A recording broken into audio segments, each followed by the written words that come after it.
right, good morning. Let's call the Board of Equalization meeting to order. It's 10:03 a.m., and if we could begin with the roll call, please. Good morning, everyone. Chairman Gaines. Here. Vice Chair Lieber. Here. Member Vasquez. Present. Member Schaefer. Present. Deputy Controller Emron. Present. Wonderful. And why don't we begin with the Pledge of Allegiance. And Mr. Schaefer, could you do the honors, please? Thank you. Put your hand over your heart. I pledge allegiance to the flag of the United States of America and to the republic for which it stands, one nation, under God, indivisible, with liberty and justice for all.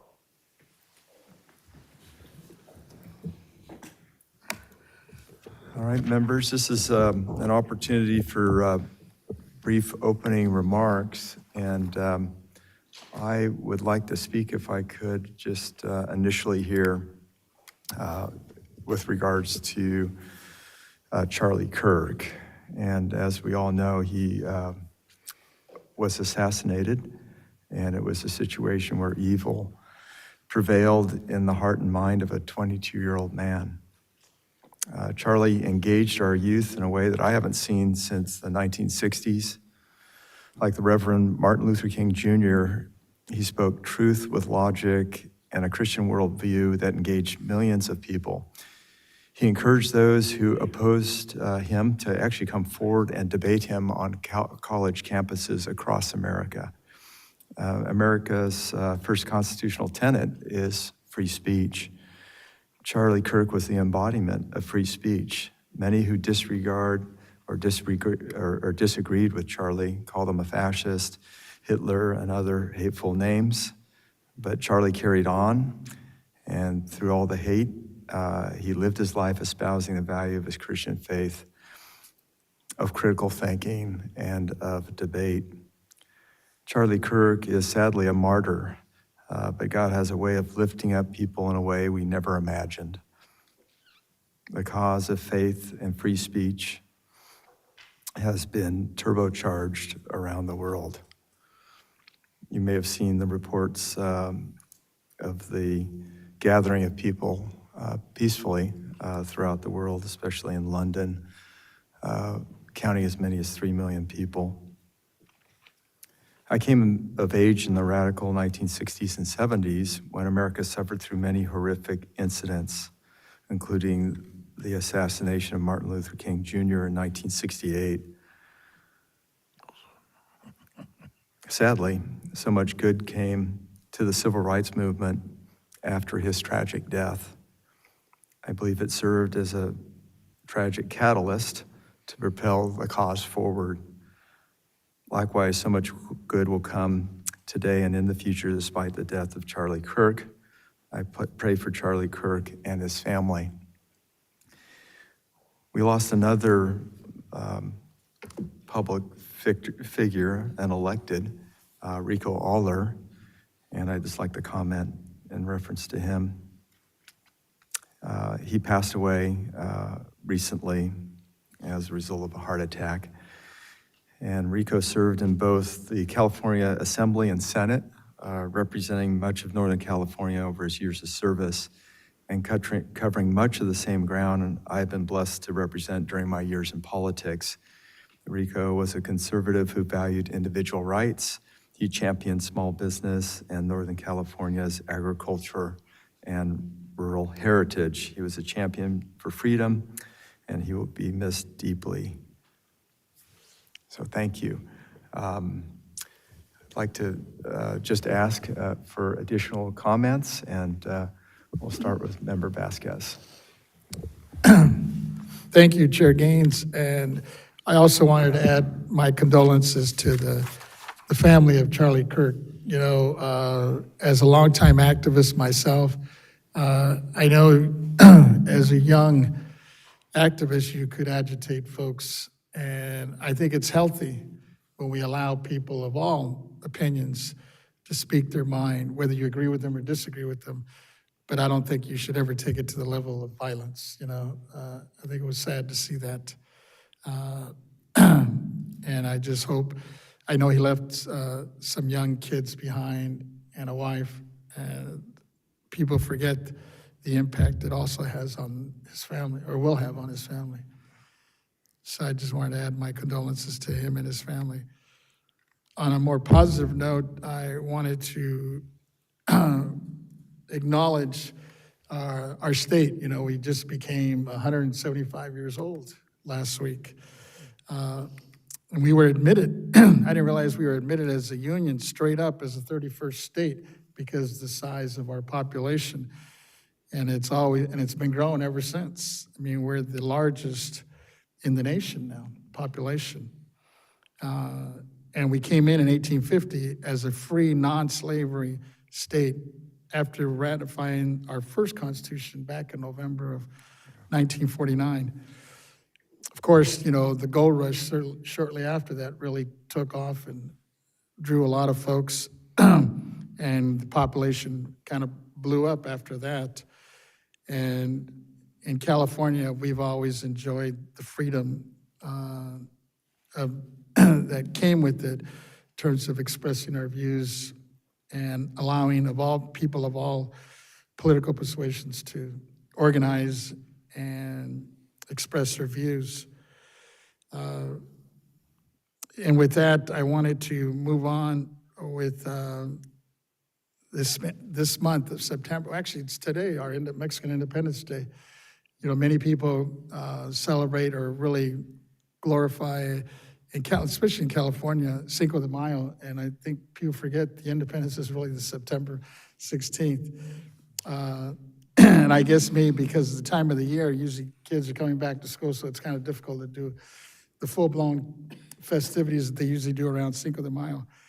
So really, it's the whole month, from September 15th to October 15th, that you'll see celebrations throughout the country around that.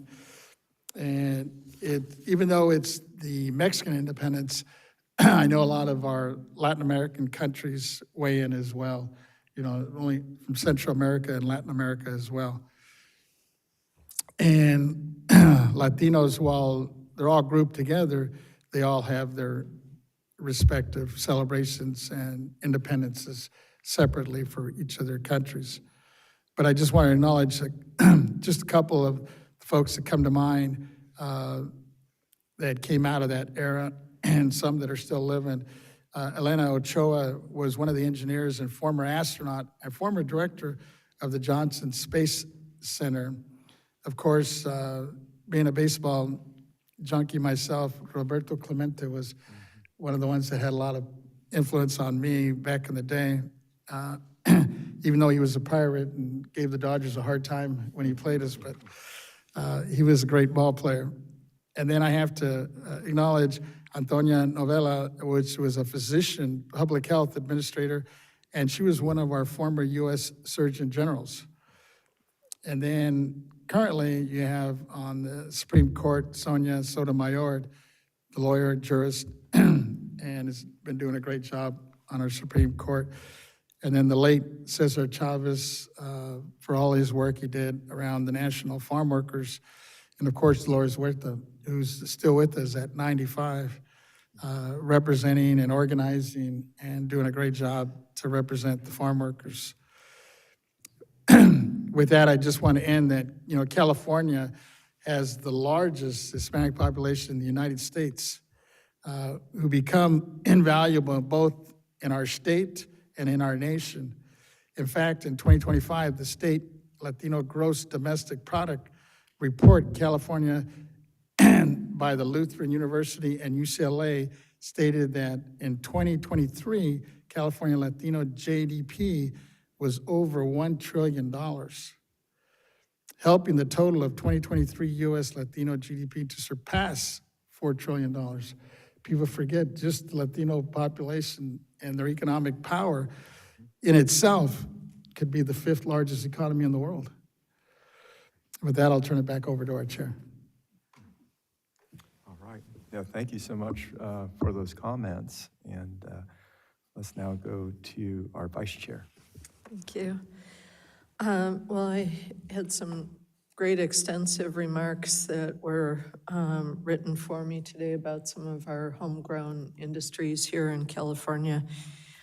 And I will talk about those at our next meeting. But I really wanted to talk about what's on my heart today and over the past week. And I also grew up in the 60s and into the 70s, and seeing what a turbulent time it was with assassinations, hijackings, church bombings, all kinds of instances that were so deleterious to children, to older people. And I see that same face emerging today in a very brutal, increasingly brutal society where all kinds of things are happening in the streets, all kinds of epithets are thrown, and then even I found it to be a very gruesome week this week with, a 22-year-old allegedly being the person who killed a 31-year-old. And I think the kinds of dynamics that many of our young men are pulled into currently are really poisonous, and they're the wrong direction. And I feel for the older people who are seeing the closure of their life during this time, and also with younger people who are not starting families because they see such an enormous affordability gap, and now just senseless expressions of violence. And also children, at the same time when Charlie Kirk was gunned down in such a gruesome and horrific way, and there were students present who both were adherents to his philosophies and those who were not. And I saw an interview with one of them, who's a young man that I follow, who is also a debater and a discussant. And he said, all of us who were college kids were there and we were present, and any one of us could have been taken out by those gunshots. And we've become far too callous about life, about respect for other people. And I think somehow we have to be able to turn that around. And at the same time that was going on in Utah, there was another school shooting where more children were killed. And so we're moving in the wrong direction towards a very unhealthy and unwholesome society. And although we don't normally make policy from the position of the BOE, I think that we're very influential in the policy process in the Capitol and around the state. And I think we have to exercise that influence that we have to tend in a better direction and to call out the things that we see, particularly around racism, poisonous sexism, and just the decisions that we're going to solve every question with force, be it a gun or otherwise. And so I don't know what the answers are, but I know that the people that I represent are feeling so much change right now, and are really looking for how to move in a positive direction into some kind of a future that we can all participate in an equal way, and how to condemn and move away from the violence that we see. So I actually, I heard some comments saying that, the left killed Charlie Kirk. Well, I'm probably the furthest to the left person that I know. And I personally was not only horrified and saddened. And the same thing with the assassination attempt against President Trump. When that happened and I turned on the news and my husband came into the kitchen and he said, what are you watching? What's going on? And I had a lump in my throat and I couldn't get out the words. The president has been shot. And, where is the progress? And where are we going with all this? I don't know the answers to that, but I think we have to teach peace, tend towards the good, listen to the older people who dealt with a very violent period in our society. I wish I could go back and talk to my parents about, how did you survive these different periods in our society? And talk to my father about how did you go through brutal war and give up your own aspirations to fight fascism and to fight that poisonous cloud that wanted to overtake the world. So I think we just have to study what has happened before in our history, to listen to our elders who were a part of that, and to do whatever we can to continue to make progress and not to regress into brutal racism and poisonous sexism and discrimination against people and epithets and all the things that we see all around us. So that's just what I have to say and what I've been really thinking about as I go about my work every day. It's sort of a dark cloud that you feel like I've got a docket of things that I need to get through, but I also want to save a certain period of time to meditate and think about how we're going to grow more goodness and less poison in our world. So thank you. Yes, yeah, thank you. Member Schaefer? Thank you, Chairman. I'm happy to see us take notice of the Charlie Kirk tragedy. I looked on my computer, and in the last 30 days of his life, I received 12 emails from him.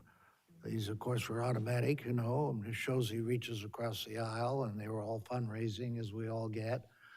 But he was so vigorous in pursuit of whatever he was chasing, and I admire that. I also want to salute the assassin's immediate family for having joined in bringing him to justice. They could have gone the other way, and it would have prolonged agony, and so they are to be commended. I always have something a birthday or something to commemorate, and I want you all to know that today in 1610, the good ship Mayflower left Plymouth, England, and sailed to Massachusetts, became Plymouth, Massachusetts, created Thanksgiving. There were 130 passengers aboard, plus 30 crew members, and that all happened today in 1610. I think I'm going even back further than Member Vasquez in our history, and I'm so proud that we've come so far, and it's nice that we each take a moment to remember before we start our workday. Great. Thank you. Deputy Controller Imran. Thank you, Chairman Gaines and members of the board. I also share in grief on behalf of our controller as well. In the death of Charlie Kirk, it was certainly hard to watch, and the young family that he leaves behind, gone very, very soon. And just kind of hope that these civil discussions and discourse continue on our college campuses. I think it needs to be heard. And then also on a note, September is a very important month. It's National Suicide Prevention Month. And we talk about the pressures, societal pressures, the financial pressures, the family pressures that people face in this world. And I think it's important when we're trying to push to be perfect in an imperfect world, that there is help out there, that there is therapy, there is people that want to be of a helping hand. And I know in the past few years that the National Suicide Hotline, we used to be a big 1-800 clunky number, and now it's just simply 988 if you ever need help. Once again, 988. And I think as we walk in this journey of life and trying to achieve our purpose and whatever we're looking to achieve, just know that there is help out there. And I want to give a shout out and tribute to all the people that have lost their life to suicide. It's really certainly heartbreaking, just all the death and despair that we are seeing in today's society. It doesn't have to be like this, everyone, and I just continue to pray for better days. Thank you. Yeah, thank you for your comments, and I was just interested in your comments, Vice Chair Lieber, in terms of connection. I think it's so important that people, I think what happens in our society with social media is they get into echo chambers, and some of those can be positive, but some of them can be very negative and lead to deadly results. And so I think it's really important that we as a society stay engaged and talk to one another, and if someone's in trouble, that, you know, we call that out and we address it, so that hopefully course corrections can be made. But always respect should be the utmost, and civility. And I think we've had great periods of time historically in that civility, and that's what we need to get back to, that we honor one another, that we love one another despite our disagreements, and that we continue to be passionate in what we believe in, but we be respectful of other views. And so thank you for all the comments this morning, and we will move forward on our informational hearing, and this is going to be on workforce housing by public agencies and presented by Member Schaefer and Vice Chair Lieber. Before we start, Chairman, if I could just give our safety and our informational announcement. Oh, thank you. To do some Yes. housekeeping. Thank you. Good morning, everyone, again. Our first order of business is our safety and informational announcements. I want to remind the audience to silence their cell phones and any other wireless devices. In the auditorium, the exits are in the front and on each side of the stage, and other exits are in the rear. Please take a moment to find the emergency exit sign located closest to you in the event of an emergency. Our informational announcement. The board meeting will be live streamed to the public and posted on the BOE website. This morning, we had some technical difficulties, and I want to remind anyone who's watching, in the event you do not see the live stream, please refresh your computer, Control F5, and that will get you the live stream. It is operating now.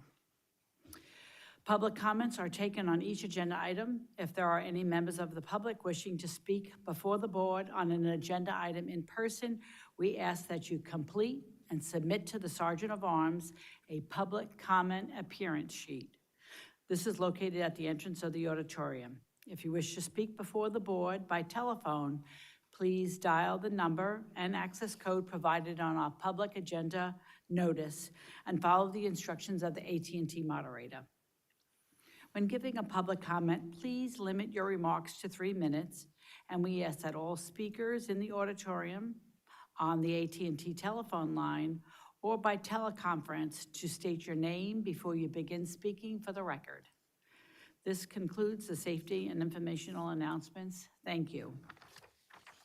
Yeah, thank you, Mary, and we can now proceed forward with our informational hearing on workforce housing by public agencies. Member Schaefer and Vice Chair Lieber.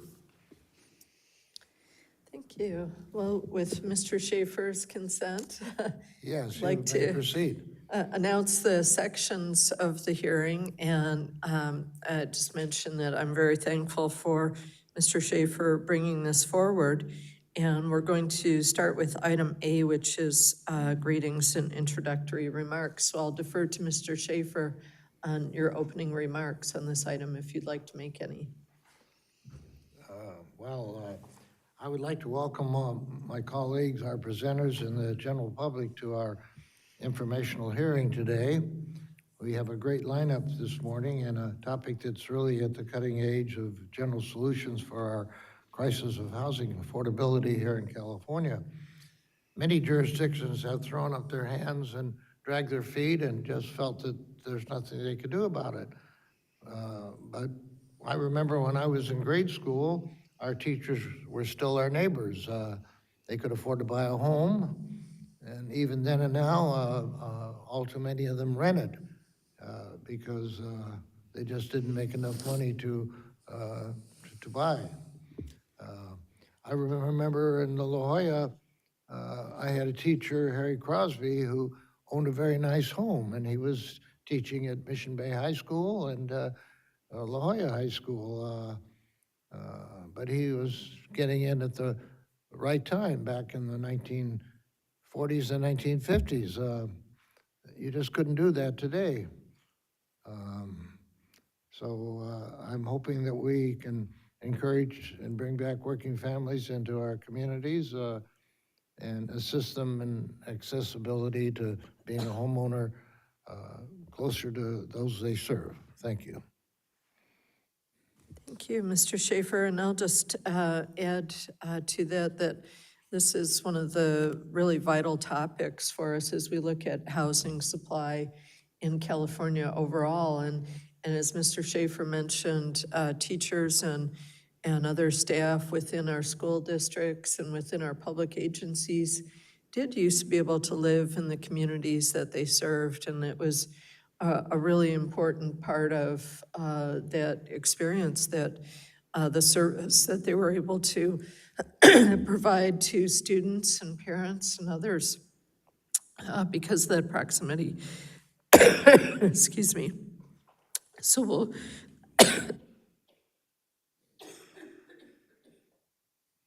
go to the first item. Excuse me. The State Superintendent of Public Instruction. Education Workforce Housing Initiative. And Mr. Schaefer, would you like to introduce the speaker? Would you like to introduce the speaker on this item? Introduce the first speaker. Could you do that? Or with Mr. Schaefer's consent, and if my throat clears enough, I'll go ahead and introduce Richard Barrera, who is Deputy State Superintendent in the California Department of Education. Thank you for being with us today, Mr. Barrera. Please go ahead. Absolutely. Thank you so much, Vice Chair Lieber and Chair Gaines and members Schaefer and Vasquez and Deputy Controller Emron. And I thank you for your continued interest in this issue. I know we had a conversation about it back in November of last year. So if we just go through a few quick overview points, and we can go to the next slide.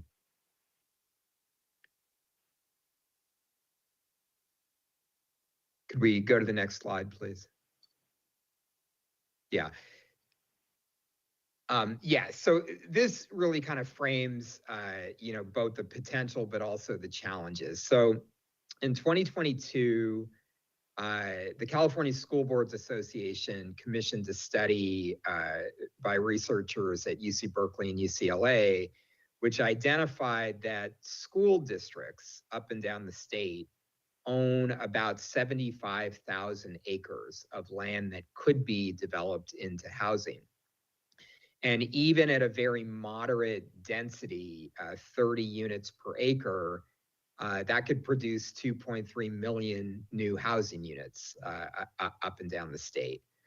And so Superintendent Thurmond has focused on the potential and is encouraging school districts to take an interest in the possibility and to accelerate the development of affordable housing. And the reasons are obvious. And, Board Member Schaefer just touched on this.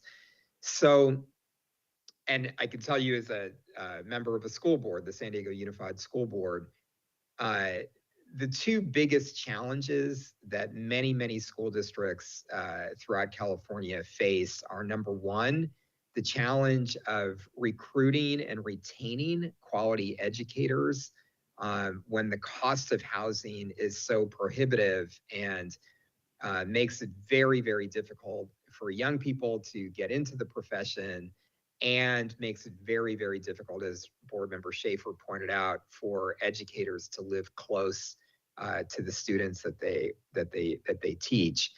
And then the second big issue is declining enrollment.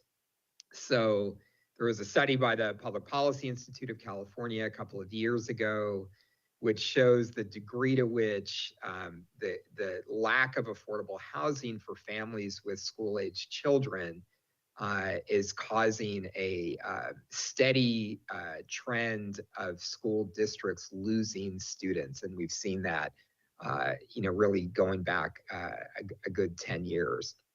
So school districts that are trying to recruit and retain employees, that are needing to do something about declining enrollment, again, appreciate Board Member Schaefer's remarks.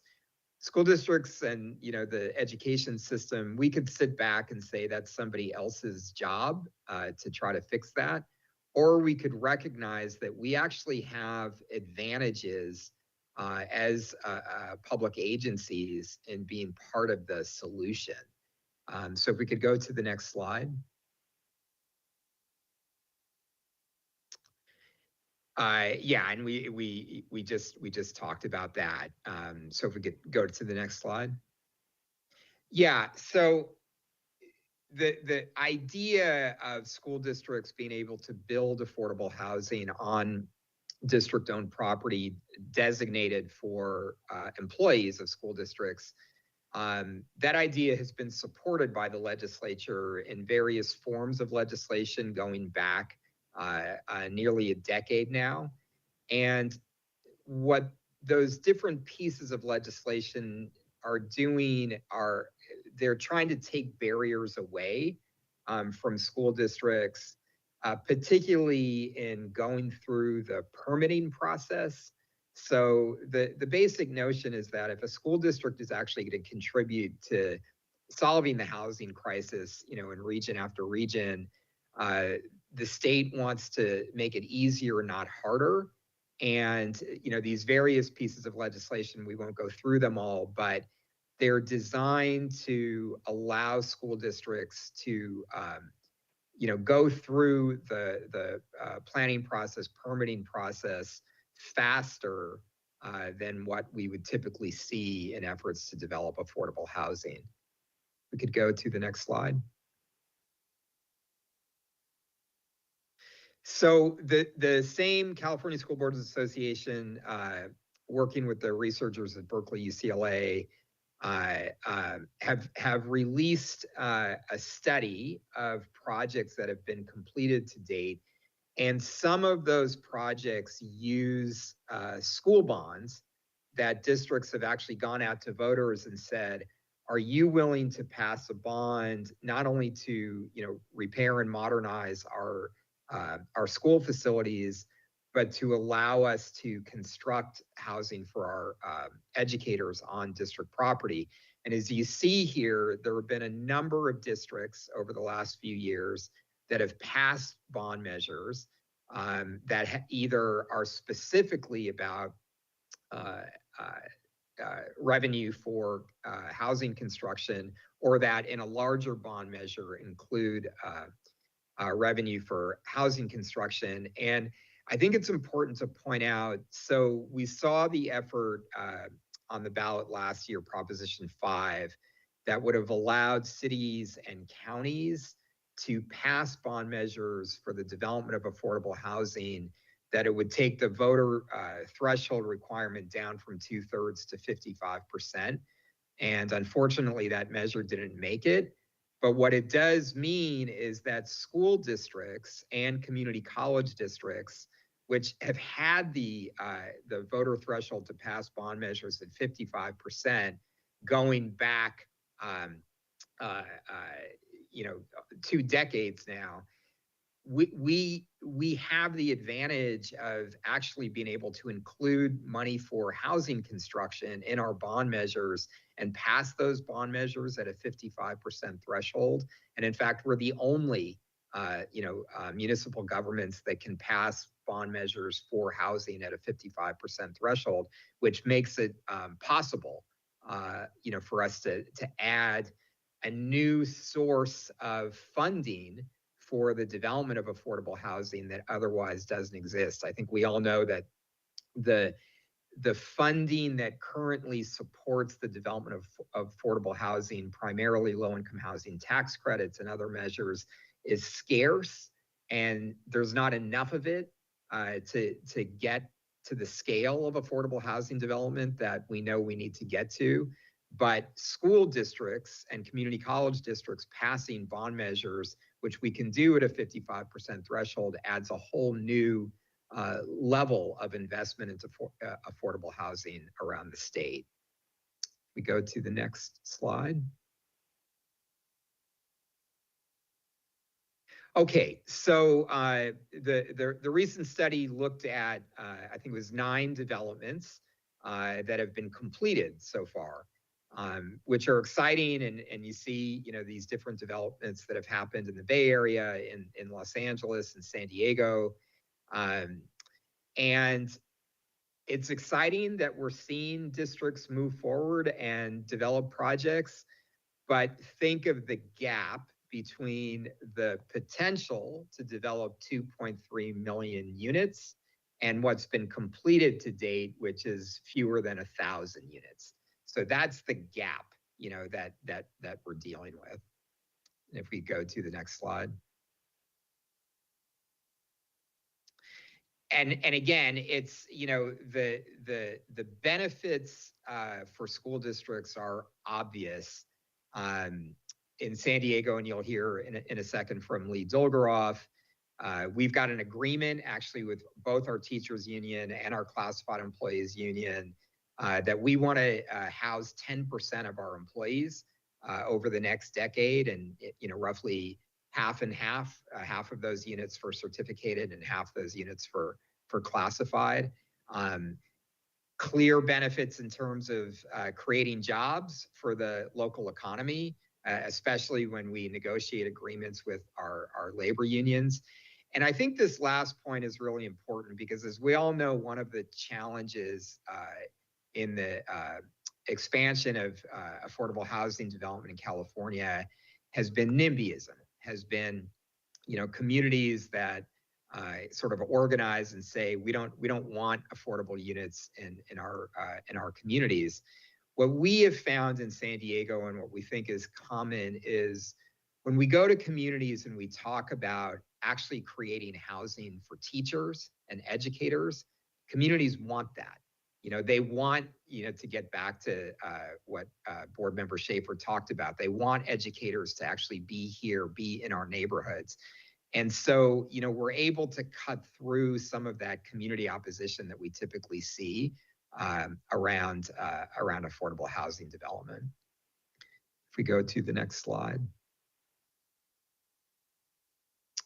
So let me talk just for a second, what I think are some of the barriers to get from fewer than 1,000 units today to, 2.5 million units to reach our potential. The number one issue that school districts talk about, and, we talk to many, many districts up and down the state, is districts may be interested in pursuing affordable housing for educators. We've got over 1,000 school districts in California. California School Boards Association estimates that there are 150 to 200 districts that have expressed some interest. But the problem is districts don't have a capacity to develop housing. They've never done it. It's something that in order to actually move from being interested to identifying properties, surveying staff, preparing preliminary designs, being able to actually put requests for proposals together, put those RFPs out on the street, requires some professional expertise, and that requires money. Not a lot of money. We estimate that if a school district had access to $100,000 to $200,000 so that it could hire consultants with professional expertise, that would dramatically accelerate the number of districts that are actually putting RFPs out on the street. But getting to that $100,000 to $200,000 is obviously tough for districts. Our general fund is stretched. Many small districts, just are struggling to, literally pick kids up and take them to school and, keep the lights on. So finding that $100,000 to $200,000 is a big barrier for a lot of districts. And that's what we're, identifying as the pre-development costs. Again, these upfront costs to be able to actually have a school district say, we've got a piece of property or multiple pieces of property, and we've got an idea what we could do, and we've got interest, from our employees who are looking for affordable housing, getting those RFPs out on the street. So there's legislation that Assembly Member Morisucci has put forward, AB 1381, which would create a $20 million statewide pre-development pool in the state treasurer's office that would be accessible to school districts precisely to access a little bit of upfront money to do the pre-development work to get RFPs out on the street. Unfortunately, there's, finding that $20 million in the state budget is a challenge right now. And so we're going to continue to work on that legislation over the next year. But at CDE, we are exploring alternatives. We're having conversations with CalSTRS. We had a conversation yesterday with some credit unions that serve educators. We know that there's interest from philanthropy. And so, what we're trying to do is piece together that initial pool of pre-development money that districts could access. But we believe that within a couple of years, if a $20 million pool that districts had access to was created, we would see tens of thousands of units go up and go out to RFPs. So that we really see that as a little bit of upfront help could dramatically accelerate the development of affordable housing by districts. And then if we look, specifically at this, these last 2 points, there are questions about is it clear that school districts, when they go out for bond measures that include housing, that's a permitted use, that's an educational use. So we think that there's some need for clarifying legislation that would allow districts to do that. And then once the development, once we put an RFP out on the street, finding that gap financing. So if you think about teachers often make a little bit too much to qualify for, the tax credit programs that currently exist. That program works really well for our classified employees, but teachers are often a little bit, their income or their family income puts them out of that classification. So identifying that gap financing for, kind of people in the middle. I think most districts very much want mixed income developments that are available to all of our employees, our classified and our certificated. So identifying that gap financing, particularly for people in the middle, is critical. And I think that might be it. Okay, thank you. Are there questions for Mr. Barrera? Mr. Vasquez? Thank you, Vice Chair. Lieber, first of all, thank you for your expertise and your time. I know you've spent quite a bit of time on the school board in San Diego, which is a pretty large district. And so I just wanted to give you some kudos and thank you for your service. And as you're talking, you mentioned that some districts would find it a challenge to come up with that 100 or 200,000. Isn't that something that could be written into or put into these construction bonds when they float them? So yes, and so for our district, San Diego Unified, that's passed a bond measure. Some of that, we put 206 million into a bond measure specifically for housing that we passed in 2022, and so some of those upfront costs, our ability to hire professional expertise, is possible through those bond funds. Of course, not every district, is in a position to either pass bond measures or to pass bond measures, that include money for housing. And so what you tend to see, Board Member Vasquez, is the larger districts, Los Angeles Unified, San Diego, we might have the ability on our own, to identify that upfront funding, but many districts do not. And small and even rural districts make up a good portion of that 75,000 acres, that the study identified.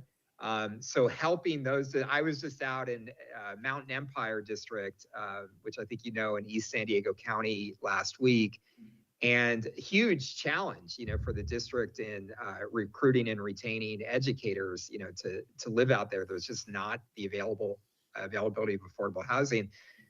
But that district actually has property, and that could be developed into affordable housing. But right now, the superintendent is also the chief grant writer and, basically the HR director for the district, wearing multiple hats. So if that superintendent had access to, $100,000, $200,000 to, hire some professional expertise, I think you would see, a district like Mountain Empire, identify some property that could go to housing for its educators.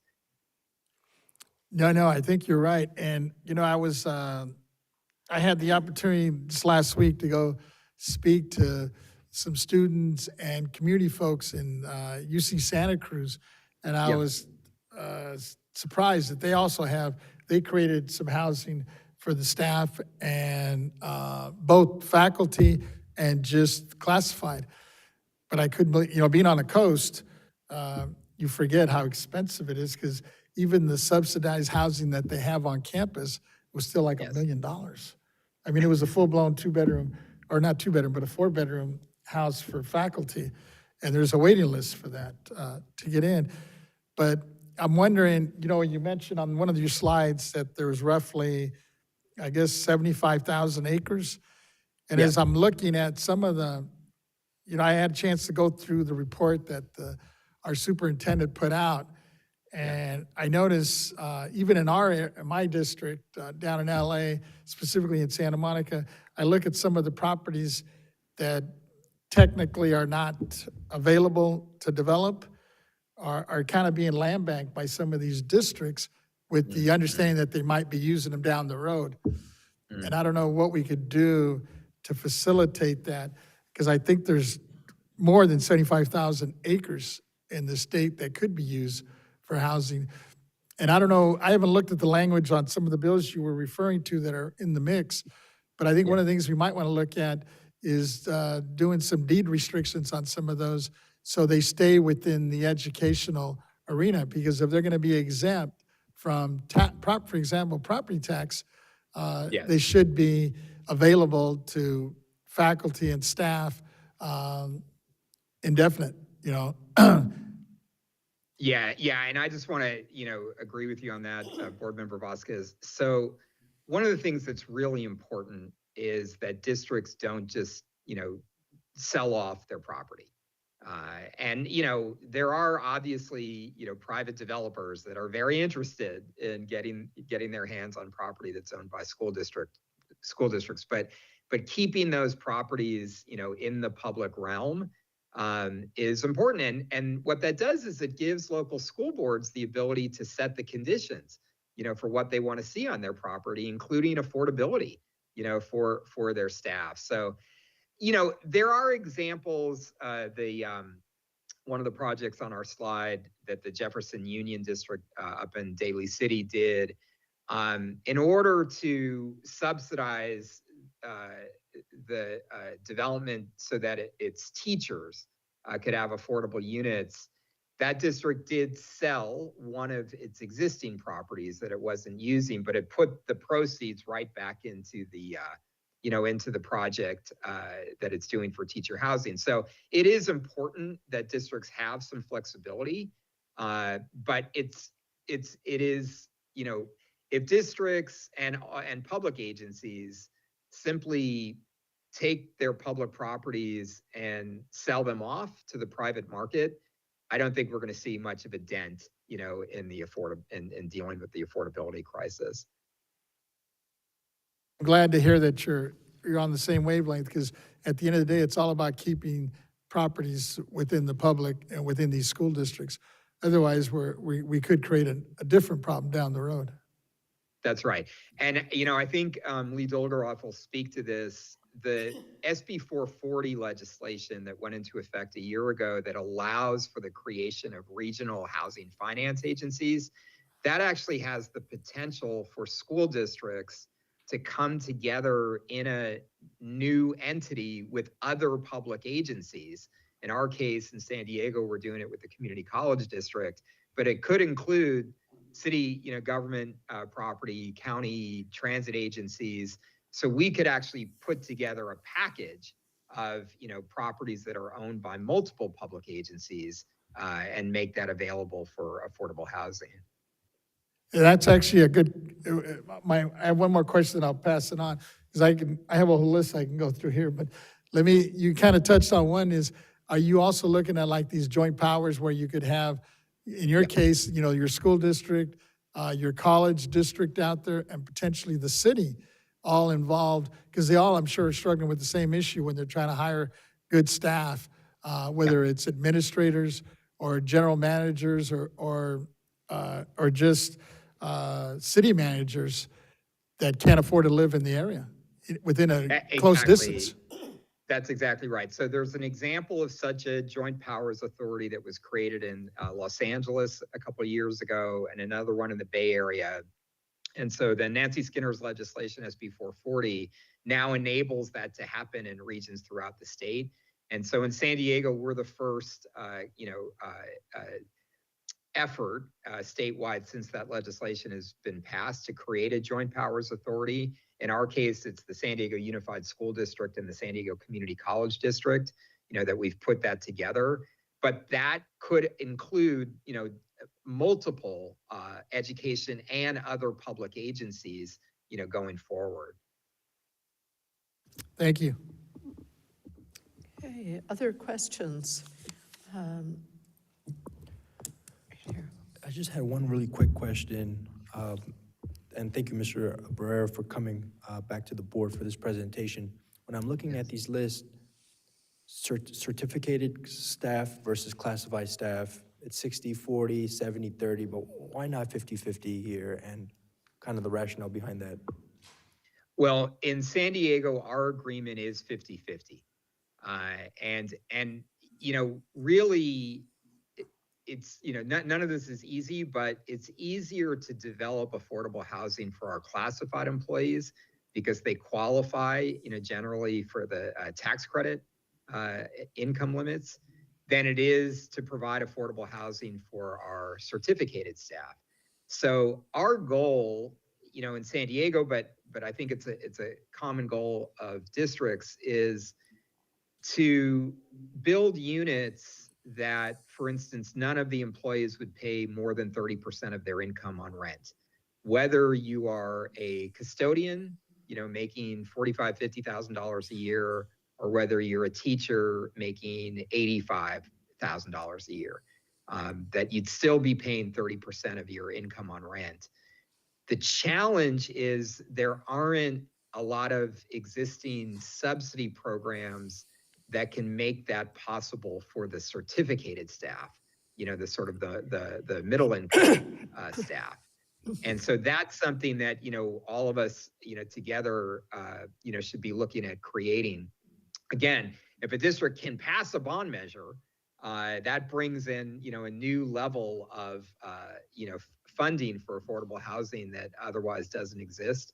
But we need to be thinking creatively around the state about how we create a, gap financing for, in our case, teachers, but it could be all public servants, firefighters, police officers, public health nurses that are in that sort of middle income range, where they make too much to qualify for the tax credit projects, but they certainly can't afford, market rate units. Absolutely. We have a term we use here at the board, missing middle. That's all right. Yeah, and definitely something to aim in on. So thank you for your time today. Thank you, Mr. Amaral. Okay, other questions? Mr. Schaefer? Yes, I want to commend our Deputy Superintendent Barrera for his fine presentation. You've served 17 years almost in San Diego in management of what's going on, and those of us who were termed out after 8 can only envy the great opportunity you've had to serve. I'm glad to see such attention focused on the K-12 population, which is the largest population of our students. We had some pioneering done by the regents of the University of California system in setting up the faculty and staff housing authority at UC Irvine in my district. And as you know, they have the University Hills property on campus. It's something that's been going on for 35 years. And, it came into the newspapers when Katie Porter, who's on the faculty there, went to Washington, D.C. for a few years, and they wondered whether she had to move out or not. And she was able to maintain her residence in the university housing there, and because she's returned to it, and it's really something that helps attract people to serve at UC Irvine just as well as our K-12 population, which is really the most important population in our state. Thank you. Thank you, Mr. Chair. Yeah, just I'm trying to look at this in a bigger sense, because my concern is, yes, for teachers and staff and for their housing, but we have such a chronic issue here in California for affordable housing. Yeah. And so when I take a look at families leaving California due to high housing costs, we need to have additional focus on housing in general. And I'm a believer in ownership, that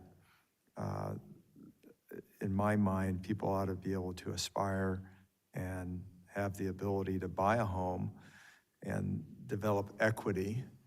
And I know that, what you're proposing is, it looks like they're rental units, and maybe that it probably has to be that way for teachers, given that they serve and then they retire, but you still have that housing available for additional teachers. But are there any strides being taken to provide additional incentives for developers and home builders to build homes that, and when I'm talking about affordable, I'm talking about market affordable, so that they get some tax incentives, but the housing has to be available that the kind of average Californian could afford to buy.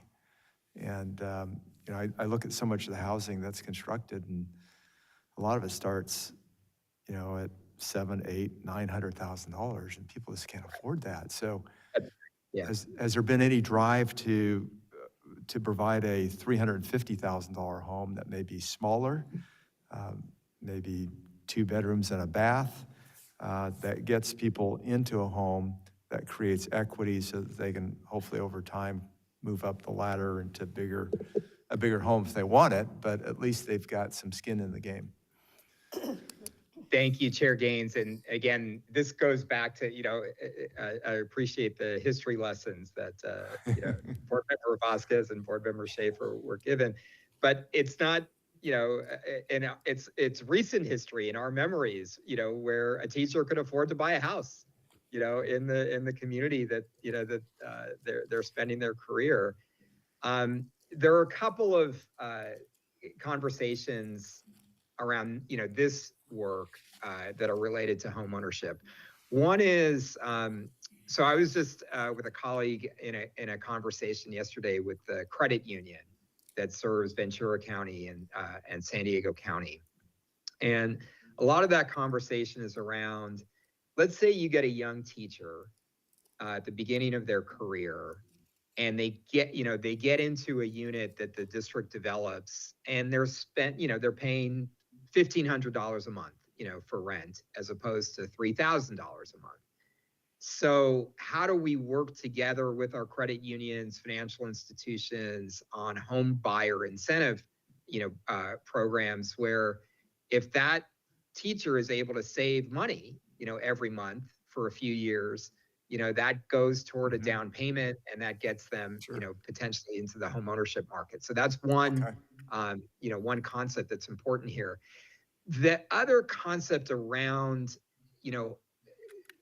home ownership being actually built on district property, which a lot of districts have interest in, that kind of comes to this conversation around the notion of a community land trust. So what's important there is, let's say somehow, a district was able to build, townhomes or, units for home ownership, and the price is, like you're saying, $350,000. What we would need to make sure of is, so somebody who comes in and gets a $350,000 home doesn't turn around tomorrow and sell it for $1 million. Because then that's defeating, the goal of affordability. But again, and I think this goes to Board Member, Vasquez's point, if the property remains in the, ownership of the public agency, you can do something where, there would be a reasonable, increase rate of appreciation every year that the homeowner would have. But eventually that property has to stay, in the mix, publicly owned property, so you can keep that affordability. So that's kind of the other area that I know many districts are interested in, a sort of a community land trust model of home ownership. Right, it'd be like a shared equity with a commitment to live in that home for X number of years and things like that. Yeah, that's great. That's a good pathway to continue in home ownership for folks. Yeah, that's Great, right. Thank you. Thank you. Excellent. Well, Mr. Vasquez has a follow-up question. Just a quick question, and I think you hit on a real good point there, Chair Gaines, and I've seen these programs, and I don't know if you're familiar with them, Mr. Barrera, where it's a shared equity. You don't lose the property in the district, but the faculty or the staff is able to pull some of that equity after 10, 15 years, and then they could use that for a down payment, somewhere else. Because these, I think what we need to be careful is that we maintain these properties that are in close proximity of the school district, the city, the college, wherever they're going to be working. At the end of the day, after 10, 15 years, if they decide to move on or retire, they could take that equity and go out with it and have, ownership of some sort. Yep, that's exactly the concept. Excellent. Well, thank you once again for being with us, Mr. Barrera, and for offering all your insight. We appreciate your repeat visit. Thank you so much. Absolutely, and I appreciate your continued interest. Thank you so much. Thank you. And I'll go to staff to ask if we need to take a short labor break here. We will go ahead and do that, and it's 11:08. So we'll return at 11:18, give us 10 minutes. So we'll be right back for our next segment. Thank you.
have a 30-second warning.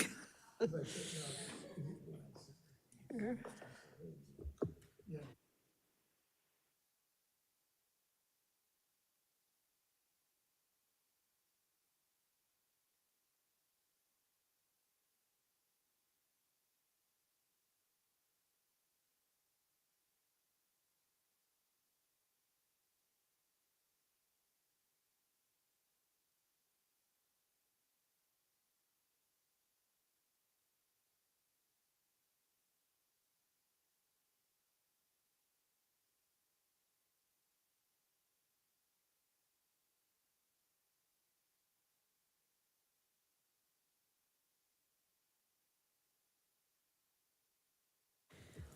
Okay, we'll come back together now, and our next speaker is on affordable education workforce housing at San Diego Unified School District.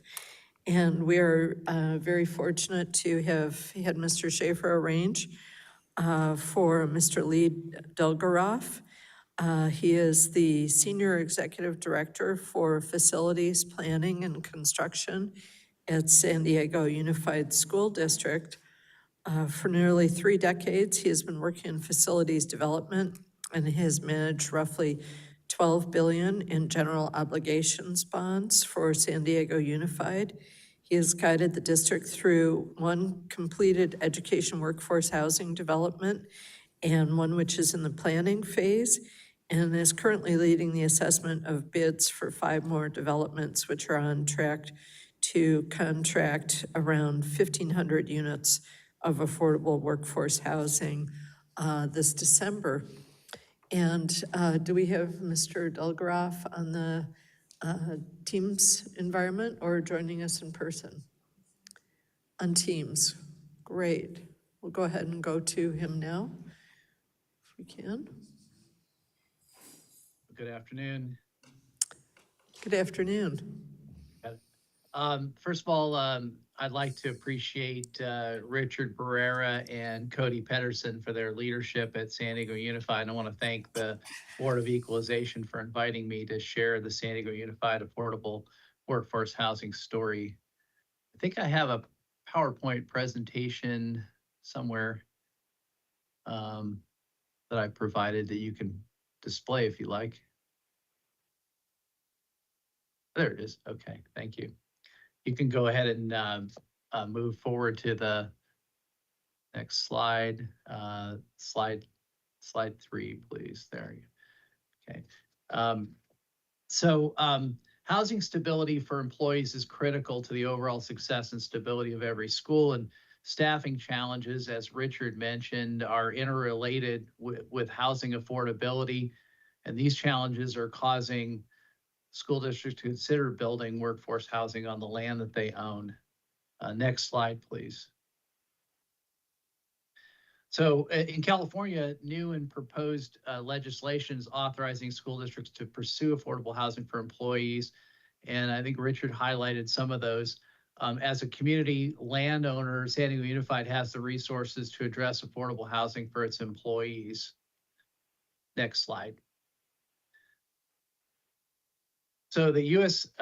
Department of Housing and Urban Development, or HUD, defines affordable housing as one where a household pays no more than 30% of its income on housing, and housing that, or households that have to pay more of 30% of their income are considered housing cost burdened. Next slide, please.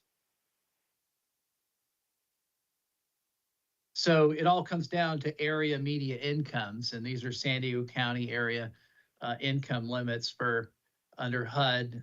So they're calculated annually, and these benchmark metrics hold significance as they shape the affordable housing programs under HUD, and particularly the Low Income Housing Tax Credit Program, or LIHTC, which is a primary funding mechanism of supporting the capital stacks that build affordable housing in the United States. And renter eligibility for affordable housing units is impacted by this AMI, or area media income. Eligibility under HUD and the LIHTC program are determined by these fixed tiers. Extremely low is below 30% AMI, very low 50 is 50% AMI, and low income below 80% AMI. And LIHTC funded units generally cannot be rented to households earning more than 80% AMI. And therefore the households that are above 80% limit, and this is something I think we talked about earlier, they're not eligible for LIHTC funding, and they sort of constitute that missing middle. It's a, the housing is, these households can afford housing, but they're also income restricted out of these LIHTC programs. And so, many of the moderate, we call moderate income households from 80 to up to 120% don't qualify for LIHTC. But they're still housing cost burden. They're still paying more than 30% of their household income on rent or mortgages. Next slide, please. Oh, I see Richard's trying to get back in here. Okay, so affordable housing provides a number of benefits, from attracting and retaining staff to help educate our students, to promoting sustainable communities, reducing commute times. A lot of our staff at San Diego Unified spend hours each day commuting back and forth into our district from areas that are more affordable on the outskirts of San Diego County. They also, the affordable housing also does create other opportunities, such as generating some potential revenue via ground leases that support district needs. Slide 8, please. So San Diego Unified's made a lot of progress in this area, addressing affordable housing, leveraging a combination of public-private partnerships with affordable housing developers. Under these joint occupancy private partnerships, the district enters into a long-term ground lease with developers constructing and operating affordable housing on district property under joint occupancy. A district or educational facility operates on the same property as affordable housing. So you have a school or a school function on the same property under joint occupancy, and the developer finances, entitles, constructs the housing for the benefit of district staff, and the district retains ownership, which is a key feature of the property, and as I mentioned earlier, could generate some long-term ground lease revenue.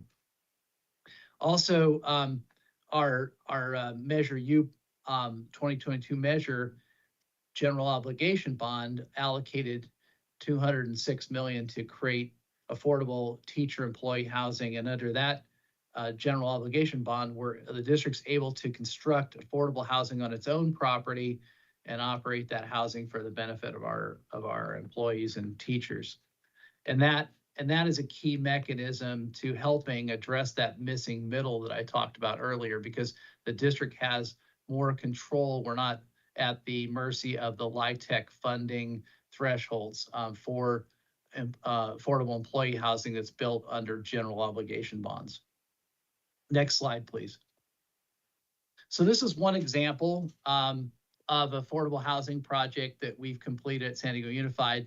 This project goes all the way back to September of 2018. So it illustrates sort of an earlier version of affordable housing, but it's important to understand the evolution of that. So back in 2018, we entered into a 66-year ground lease joint occupancy agreement with a developer named Monarch for the Scripps Mesa site. And the ground lease allowed for 264 units of Class A multifamily for rent units, of which 53 or 20% are affordable housing units rented to district staff. And the educational feature on this property is a STEAM lab and makerspace that supports the academic programs in the district, that was constructed at no cost to the district by the developer as part of the project. Next slide, please. This is another example. So we have a property, we call it our former Central Elementary School site.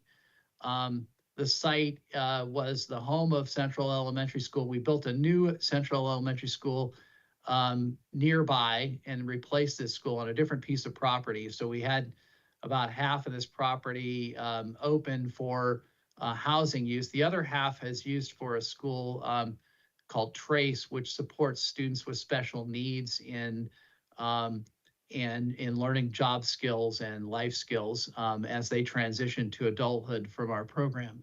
And so in this case, quintessential joint occupancy where you have a school and an opportunity to build affordable housing. And so in 2024, April 2024, we began negotiations with a affordable housing developer on this property after a request for proposals. Selected that developer, and this project includes 270 units. And this is a case where we're going to have 100% affordable family apartments, 1, 2, 3, and 4 bedrooms, which is key to supporting families. Ample on-site parking, and we listened to the community, we listened to our employees, and that's what led to some of the development of the units in terms of these larger units. Just for the discussion about building costs came up earlier.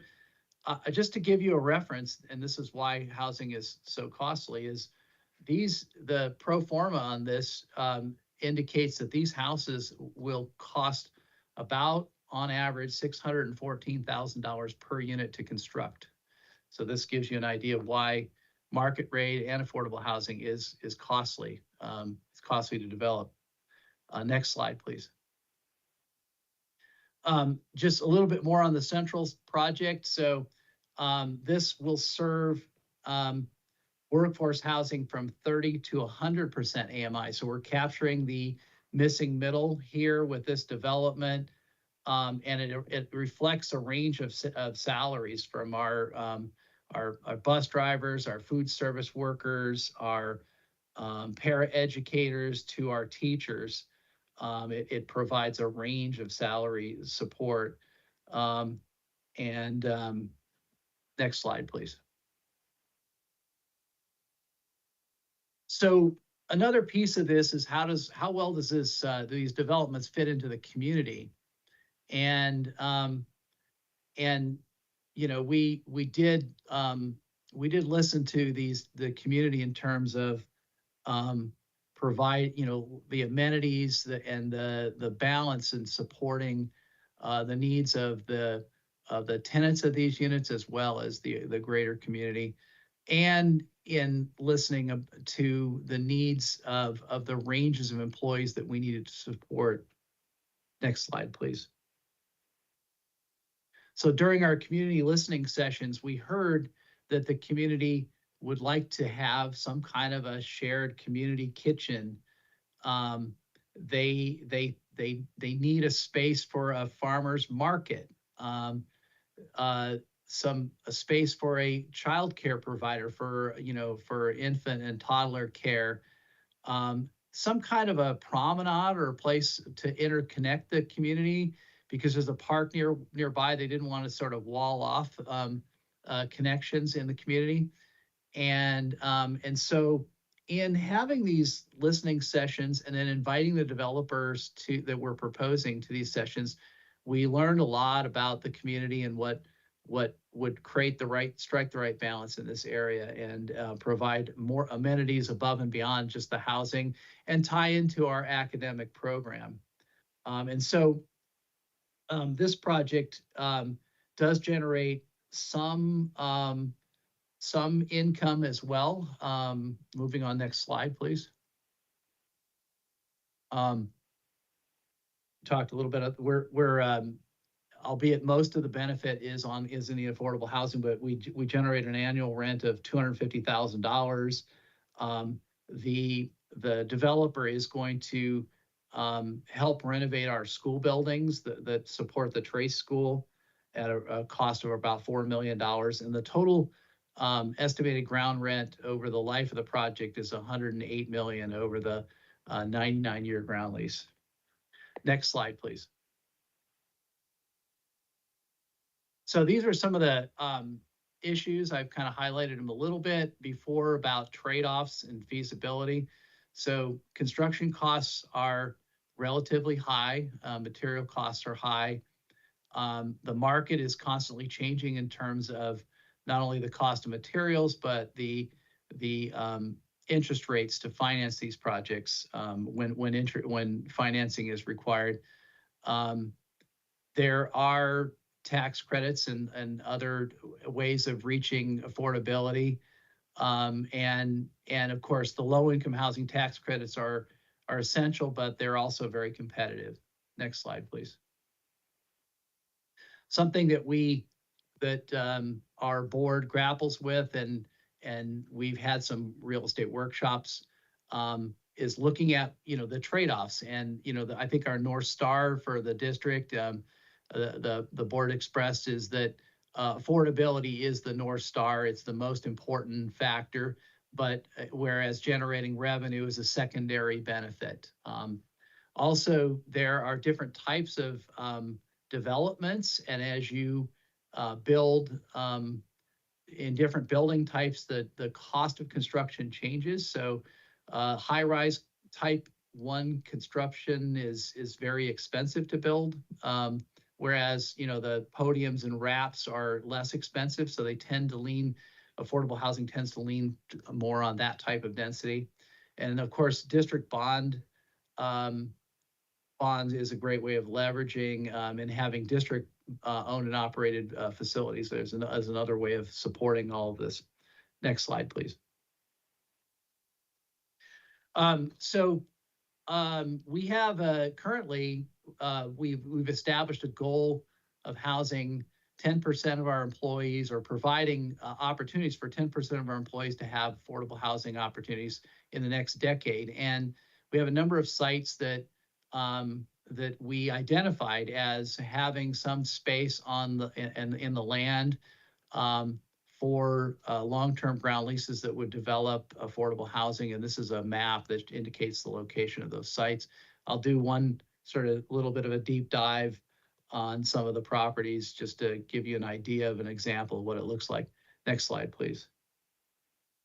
So this is a list of those properties, so you can see the development potential for the administrative properties is greater than our need or our goal to reach 10% of our employees in the next decade.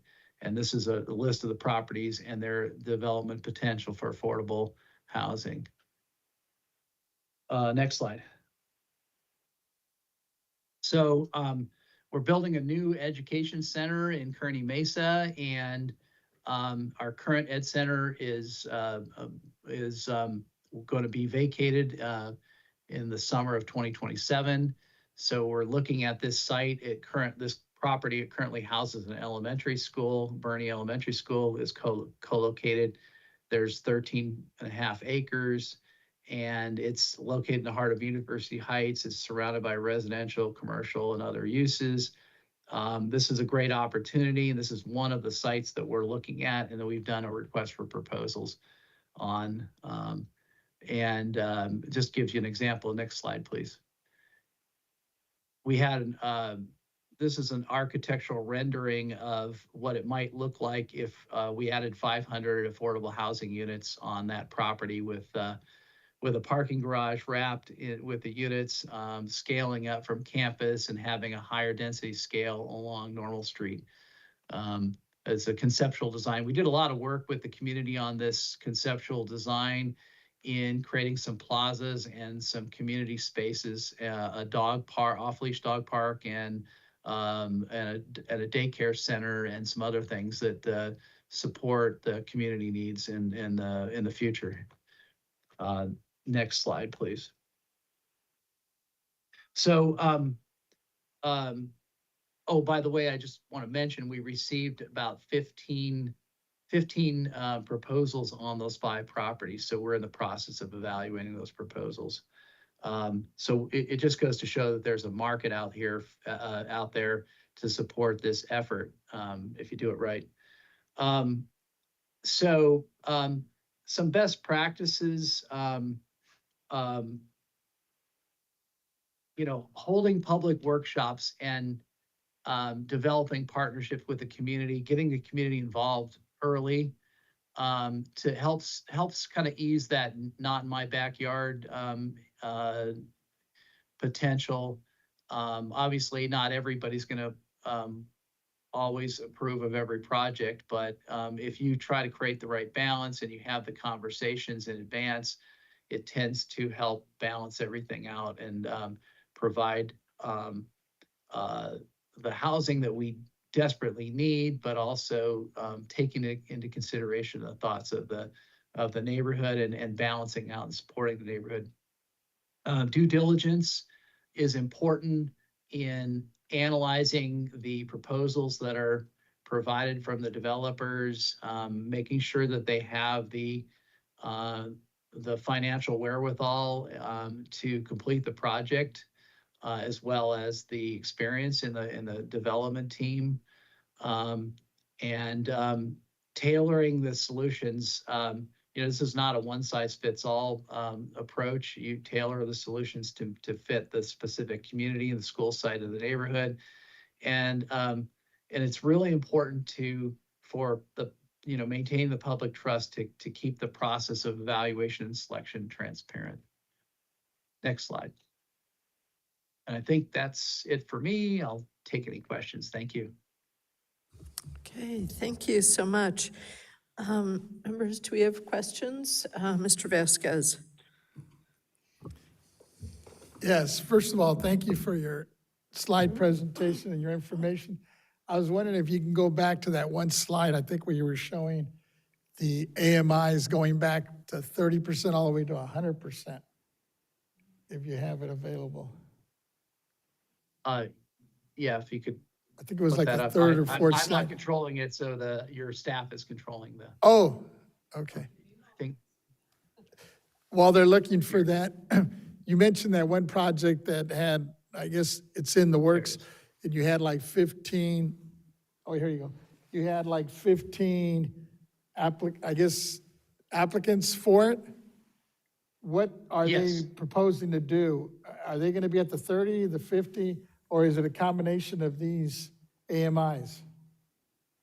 Well, I can only speak in broad terms about it because it's a public meeting, but they are covering a broad range of AMIs in the proposals that we've received on the 5 properties. We received 15 proposals covering all 5 properties, and many of the proposals cover a broad range of AMIs, supporting the extremely low all the way up to the moderate income range. And I think on one So of your slides, you mentioned, and in your presentation also, that so many of them were going to be 2 bedrooms, or 1 bedrooms, 2 bedrooms, and 3 bedrooms. Do you know roughly what the 3 bedroom, because those are more like family units, right? How many of those are going to be available? It varies by proposal, but the slide that you're referring to, the central former central elementary slide, I don't have on hand the exact number of, but there are a range all the way up to 4-bedroom units. There aren't that many 4-bedroom units. I think there's only about in the 270 units. I think there are around 8 or 9 units. But still, there are 4-bedroom units. There are a number of, I believe in the 3-bedroom units are in the 20s or 30s. But they did cover a wide range of units because we are interested in supporting our employees and teachers that have families, and that, so it's crucial that we don't just provide studios and 1-bedrooms, that we support families. I think one of the Board of Equalization members was talking about in the opening remarks, talking about how hard it is to to raise a family or to the decision to start a family because of the cost of housing. And that's something we want our own employees to be able to not have that housing pressure and have the space to have a family. And of course, that also supports our enrollment growth as well. And my last question is, when you're looking at repurposing some of the current structures on district properties, what, I guess what success are you having with that in terms of repurposing existing structures? So there are a couple of in the one slide that I shared with Normal Street property, there are many of the structures are going to be demolished and replaced with housing. There are a couple of structures that are historic in nature. That can be repurposed for community benefit in terms of creating spaces for local nonprofits. And there's one building that we think would make a great childcare facility. On the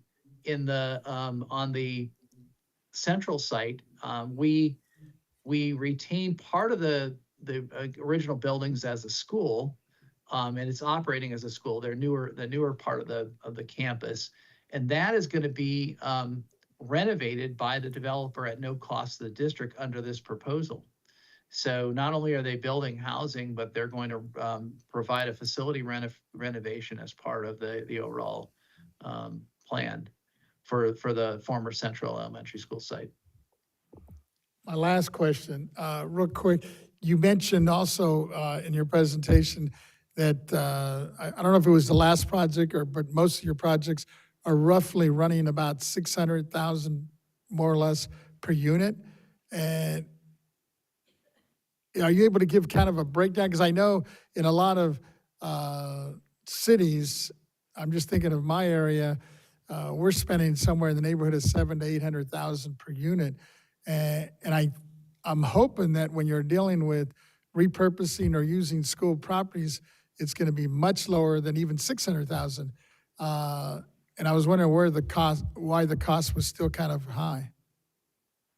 Well, in this case, it's 600,000 per unit to build. The land is part, that's actually what helps make this, I think, financially viable. If the developer had to purchase the land and factor that into the cost on each unit, then they would be in the $700,000 or $800,000 range, maybe seven, depending on the land, depending on the type of construction.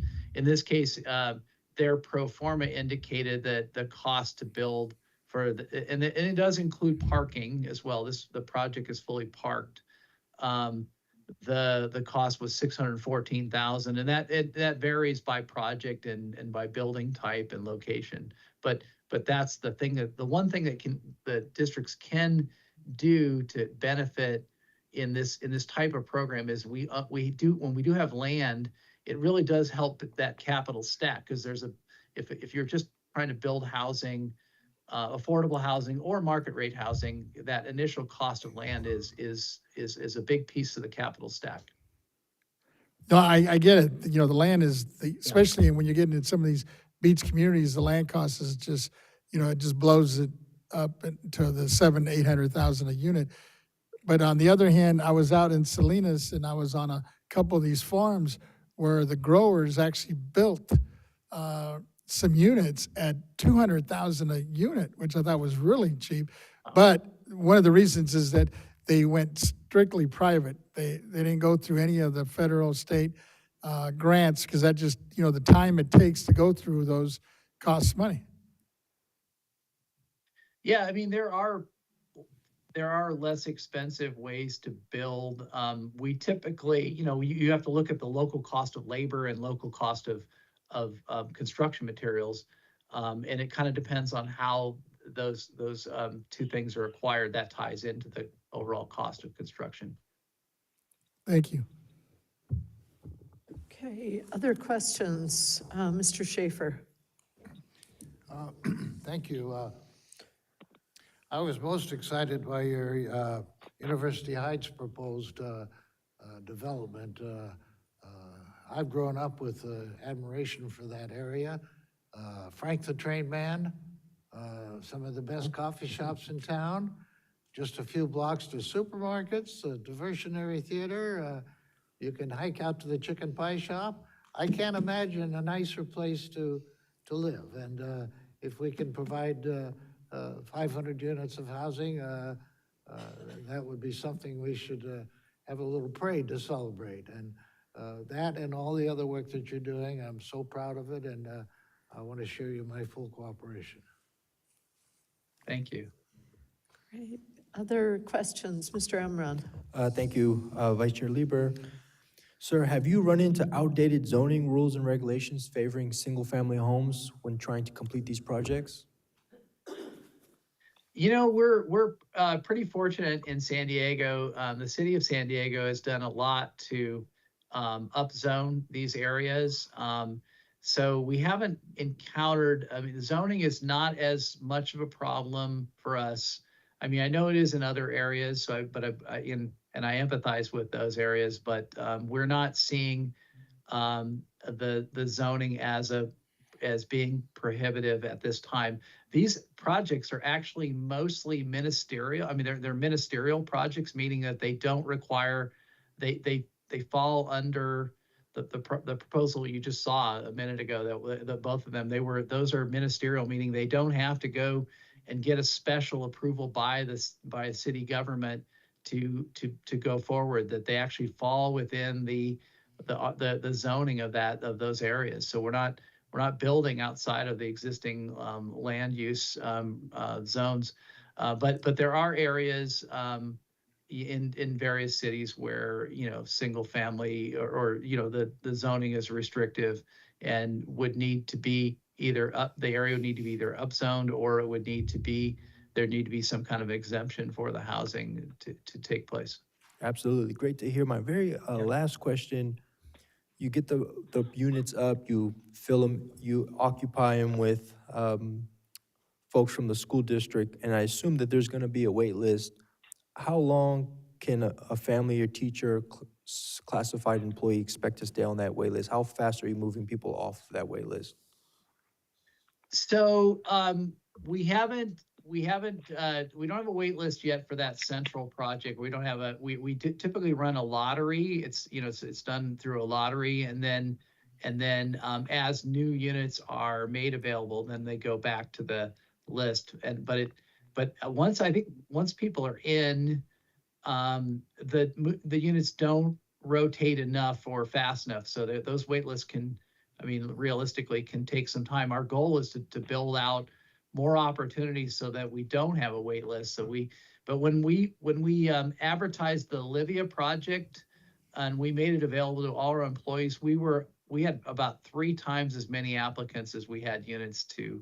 So there were a number of people that were, and the other thing I would say is we run a very transparent lottery. We videotape the lottery, so it's not like there's somebody who, you know, if you know the right people, you can get a unit. No, it has to be done very openly and transparent in a lottery fashion, and randomly select the applicants that meet the criteria. Understood. Thank you so much for your work and your time today. Yeah, thank you. Thank you, Mr. Chair.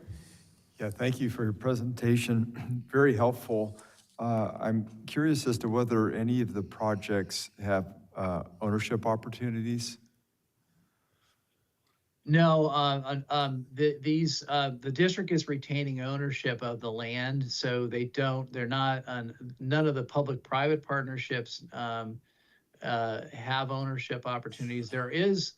I know there's a lot of interest in different mechanisms. I've had conversations with my colleagues at the local colleges and universities where faculty is looking to move into the area, and they're trying to figure out faculty housing. And ownership is very important to the faculty in building wealth, family wealth. But none of these projects yet, at least the ones that you're seeing right now from us, have that mechanism built in. It's something that we definitely need to take a look at. I think as Richard Pereira had mentioned earlier, the one thing that we are also looking at is by providing a higher affordability level for our employees. It gives them the opportunity to save money as opposed to spending 50% of their family income on rent. So if the amount, the rent burden is reduced, it gives them, does create a mechanism where they can save for a down payment on a condominium or house. So that's an advantage, but definitely something we need to look into in the future. Great, thank you so much. Great presentation. Thank you. Thank you. Okay, seeing no further questions. Thank you so much, Mr. Delgroff, for all your work in San Diego and for participating with us here today. I'm sure that we're going to have you back to the Board of Equalization, so thank you. Thank you. Okay, members, we'll go on to our next speaker, who is Holly Fromeni de Jesus, who is a partner with Lighthouse Public Affairs, and we very much appreciate you being with us today. Thank you, Mr. Chair and members. Thank you for having me today.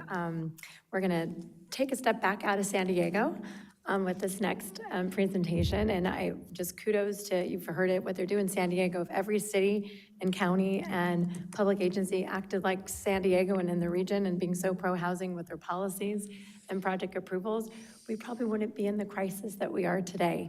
And trying to build more affordable housing throughout the state. So I think it's a great way to set the tone of what can happen if agencies are really proactive and have the resources and the energy and really the will and a community that they're engaged with that's really embracing not just workforce housing, but affordable housing. But I'm going to talk about, again, just some broad strokes of what I see from I've been in the housing space and really focused on housing since the night that in the state capitol that redevelopment agencies were dissolved and eliminated. I think it's an important piece of a history lesson. As we said earlier, when we try to learn from history and try not to repeat the mistakes of history. But the night that redevelopment agencies were dissolved, there was a fight to try to remind everyone that $1.2 billion annually and statewide, we refer to them as L&M funds back then, which was low and moderate income funds. Today, we're calling it workforce housing, missing middle housing. But back then, there was a pot of money in local regions that was designated and was consistent and and permanent, really. At that point in time, everyone viewed it as permanent. And we learned quickly that it wasn't permanent, and it went away with a very easy vote of the legislature. It might have felt like more of a fight if you were on the outside, but on the inside, it was a really hostile evening. There was an opportunity to keep those agencies going, but the whole system blew up in 2010. And really, we've been grappling since then with what we now see today is something that has not resolved the crisis. And it's not just a funding crisis. It's got regulatory inconsistencies, and there's a lot of like this, we've been talking about permanent affordability, homeownership versus rental housing. The whole system has really been broken. But I'm really optimistic. I've been working in housing policy specifically for the last 6 years, and the legislature has been focused on more things than just closing the financing gaps, but also really looking at the whole system and how to make it better and more productive so that the local agencies can actually build more and take less pressure off the state from solving the local problems, because really a lot of it is regional solutions. And so today I really appreciate the last hour listening to, again, regional solutions that are working in San Diego, and I'm hopeful that those regional solutions in San Diego could be scaled statewide, but they can't without some more policy reforms. So we're going to start with regulatory inconsistencies. Permitting and zoning, they should be very grateful. The San Diego the San Diego Unified District, that they're not having zoning problems. That is definitely an anomaly. In most areas of the state, there is definitely zoning inconsistencies with school district land, community college owned land, transit agency owned land. There's a lot of inconsistencies between the zoning and what a public agency wants to do to build housing. We saw a little bit of the affordability, all the different thresholds and terminologies. All those different thresholds for affordability also have different pots of money. Tax credits are for one threshold of affordability, but homeownership, there's only one state program for affordable homeownership, and that's not moderate income. That's for 80% and below. Only one state program, the Cal Home program, has funding to build a new owner-occupied unit for affordable low-income people, and that program actually has no money. It was eliminated from the state budget. The state budget has always prioritized rental programs, but just wanted to, since some questions were asked about homeownership, the one and only state program that helps subsidize owner occupancy for low-income homeowners has no funding. So that clearly is a real gap. NIMBYism was mentioned earlier, and the Not in My Backyard movement is still alive and well. Clearly not as much in San Diego, but it is in many areas of the state, and that still creates a lot of problems for public agencies that want to build on their own land, because the neighbors, if there's not enough of that engagement early on in the community, you'll get plagued with lawsuits, and sometimes that just frustrates the projects that you can't even get to the bidding part because you just can't get through the planning. RENA hasn't been mentioned yet, because I think it wasn't a presentation by the city, it was a presentation by another public agency, but the city is responsible for regional planning. It's a lot of criticism sometimes, and cities complain about what the state requires them to do, because it's a crystal ball. The renal process is like trying to predict the future. They draw a lot of lines, they look at the properties, public and private owned lands. The city has to try to make a plan every 8 years and predict the future for population growth. But at the end of the day, also the cities don't build it. So they do their best to try to think how much might be low this income category or that income category, and might be workforce. And they do their best that they can to try to plan. But at the end of the day, nothing gets built unless the private developers and public-private partnerships come in to try to build what was the vision for those areas. So when folks say, why isn't anyone ever building it? So, well, the RENA, they do their best to plan, but the private sector has to come in, and funding has to come in to help close those gaps to build anything other than market rate housing. So you still see a lot of market rate housing in different areas of the state, but it really is hard to make a pencil to also have that affordability standards too. I don't think CEQA came up, but I have to bring up CEQA because most of these projects usually have a CEQA lawsuit. Some are blessed that don't have them, but they're, but CEQA still continues to be in different areas of the state a weapon, really a weaponized tool to try to stop especially affordable housing.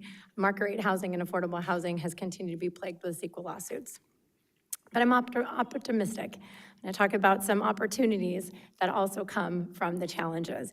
And recently, as recently as June, a new bill passed that was going to give another CEQA exemption for affordable housing and market rate housing that are in infill sites. So when I was looking at that map and looking at the pictures, I even thought to myself, maybe that project might be eligible for that CEQA exemption. Also, there's been bills that have been passed to try to make the permitting process more succinct. Also, something that's mandated where the rules can't change. Your impact fees, that those impact fees can't change later down the line. Things that, there's a bill that passed with SB 330, also by Nancy Skinner, an author that was mentioned earlier. But that bill puts the rules in place and they stay frozen to give certainty to those developments so the price can't go up at a later time. Also, there's been a couple bills on their way to the governor that I need to mention. One is SB 9 that just passed just last week, but that also was about building near transit and on public transit agency-owned lands. So it's one of the first steps of another public agency that now will have land use decisions that they can make on their own lands and also project approvals on their own lands. Now that's Hold on, AT&T moderator, excuse me, AT&T moderator, He's got to mute his mic. AT&T moderator, you're interrupting our meeting. Can you please I thought he had some mute your ideas about mic? housing. Do you hear me, AT&T moderator? I think that may have done Thank it. you. But okay, please continue. No problem. So again, public transit agency-owned land, another bill is on its way to the governor that will give the transit agency more ability to approve its own projects and also build more housing on their own land. And also we have a few other bills that are about those local educational agencies, not just San Diego, but a bill that passed just 3 years ago. We learned when bills pass, on paper, they sound really good. But in principle, sometimes those affordability thresholds might be a little too high. So this bill is actually helping with and strengthen the CEQA exemption for those projects, as well as making some modification in those income levels to try to make it easier for those projects actually to pencil and be feasible. Earlier, I think our last two presenters talked about the really making affordability permanent. And I think both of you mentioned, the chair and Ms. Lieber, when we look back at the 60s, the 70s, and even 80s and 90s, but land used to be more affordable. A classified employee in the 60s, 70s, 80s, and even 90s could buy a home and not just have to be a renter for life. It wasn't just teachers or doctors or higher income earners. We always had something that you could afford to buy a home if you wanted to, or rent that you could afford and that's just not a reality of today. But I'm hopeful that with the use of public lands, these lands do not have to have those traditional deed restrictions that expired. Traditionally, they expire in 55 years or even 45 years. That's less than a lifetime. So having these public lands, I think it stated earlier, stay public, stay owned by the public agencies is really important. I'm very optimistic that that era that when I started in the Capitol, is over of disposal. There was once this movement to try to do fire sale, get the highest, best use and best dollar for the properties.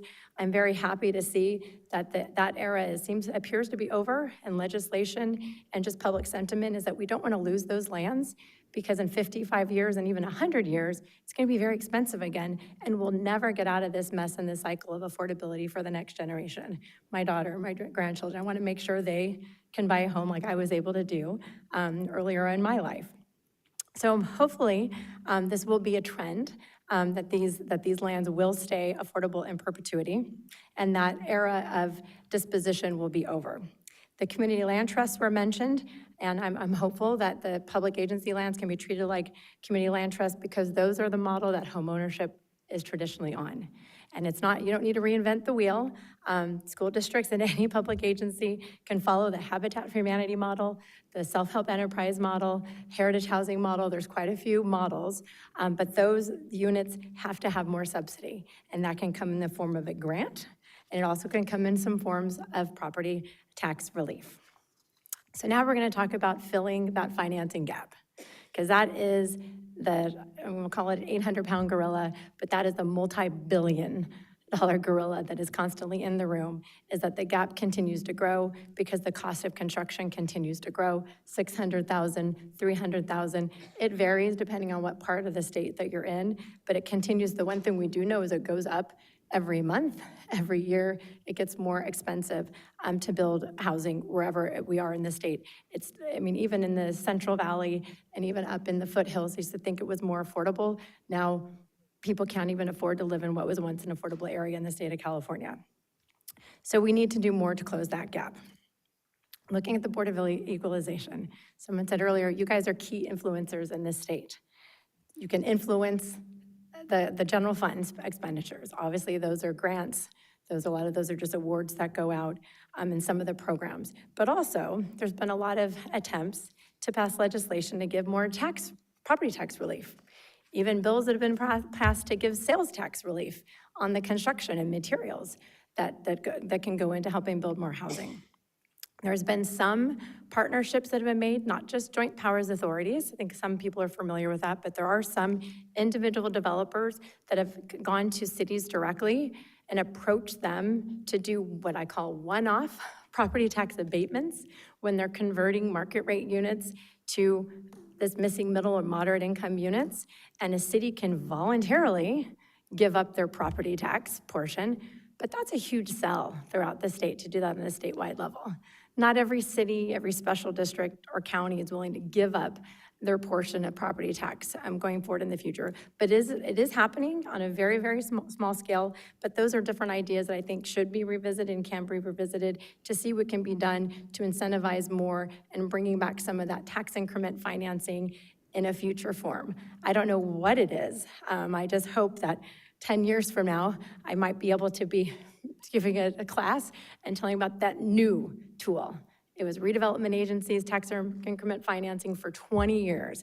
State of California, and I hope with the brain power and the brain trust of the Board of Equalization, I'm hoping that more of these creative, innovative tax incentives, tax relief, tax abatement, whatever it ends up being called.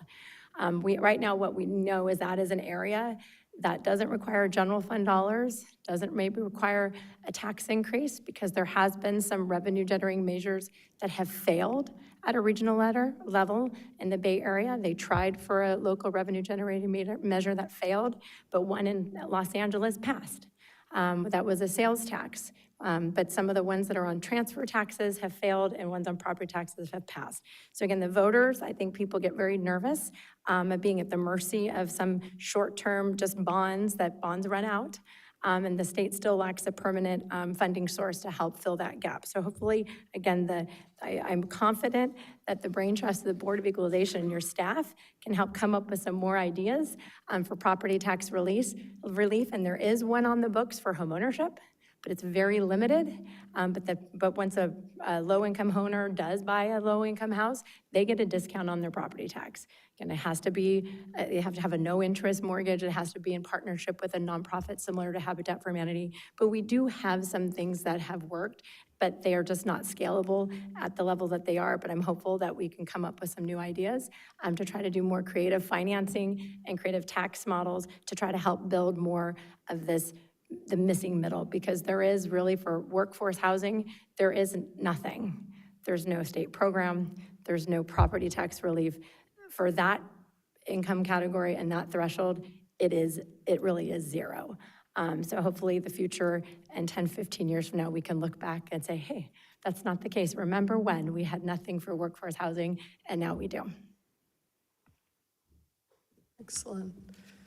Well, thank you so much for all of the information that you've shared with us, and I love your optimism about new mechanisms coming out, and I think the board can be very much involved with that. Mr. Vasquez. Yes, thank you for your presentation. And you mentioned several bills that are in the mix, and then I know there's a few others out there still on the whole workforce housing area. And I was just wondering, in your opinion, what do you think are some of the hurdles or the challenges for them moving forward? Well, there was one bill that was SB 509, the Arguin bill, which was for more workforce housing. But that proposal was actually taking funding from SB 2, which is the permanent source, and it was coming from the portion of that bucket that was for homeownership. So it wasn't that there was not an appetite to try to get more money and create a new bucket, but that particular proposal was actually shifting from the ownership percentage of SB 2 into workforce housing. So I think maybe if there's other minds coming together where if you put rental versus homeownership, it is a challenge in Sacramento because there are some folks that want to protect the pot of money for homeownership and bring rental for rental. But if that's an area, if the workforce housing can include homeownership, I think there'll maybe be more open minds to shift funding around. But I think it's really important to keep in mind that ownership pot of money, the rental pot of money, because they do compete when it comes to the general fund. Thank you. Mr. Schaefer. Yes, thank you. Mr. Monte de Jesus, I'm very appreciative of your presentation today. I'm a graduate of Toastmasters, and you always have to have a visual aid, and you have a fantastic, and the fact that you talk with your hands really makes your presentation more effective. I've read that the words associated with you are passionate, creative, and ethical, and that's really a tribute. I would hope that someday you might serve in the legislature, either in Washington or here, because we need more people with a passion. I understand you've had a lot of experience with gaming as well as housing. One of the most astounding things in gaming I've seen is a little wide place in the road in my district called Hamul sold a $500 million bond issue to build a casino. I don't know if you were involved in that or not, but that tells me that some of our gaming principles could be of some help to our housing needs here too, and that we would all appreciate whatever they would do to support the housing issues that we're just speaking about today. I'm so glad that you are uniquely here, that you're the only speaker we've had who spent most of their life in the capital area, at least your professional life, and that gives you a unique perspective that those of us down in San Diego just are never going to have. And so thank you for being with us today, and I will review your presentation, and if there's any way I can personally help you, I want you to let me know. Thank you. Thank you. Mr. Emron. Thank you, Vice Chair Lieber. I want to thank you also, Ms., for your presentation. Very very, very spirited. Gets me excited about this, taking this task on. You mentioned about, in your remarks, the high rising construction costs, interest rates, the inflation impact, energy costs here in California, the highest it's ever been. Gas prices are also creeping up and up. So how do we balance all this and making sure that even if there is housing for families, that they want to stay in California, that they want to continue to work here, and that 60, 70,000 per year job is going to get them through some hard times? Well, I can talk to the housing costs. I think I put it to some higher powers on all those other costs that go for inflation and especially interest rates and gas prices. That's a lot. But all of it does contribute to the cost of housing. But I used to say some of the best thing you can do to give somebody, to keep somebody in California is them to pay a mortgage on a home that they can call home, where their rent doesn't increase. And of course, their utility bills will increase and other things that they can control. But one of the best things you can do to help people in California is get them into something that they can call home, that they actually own, and it's a mortgage instead of rent that they can pay. I really do think that is the number one way to keep people in California at a price point that they can afford. Yes, I definitely certainly agree with that. And how has the high cost of living affected diversity and equity in our public agency workforces?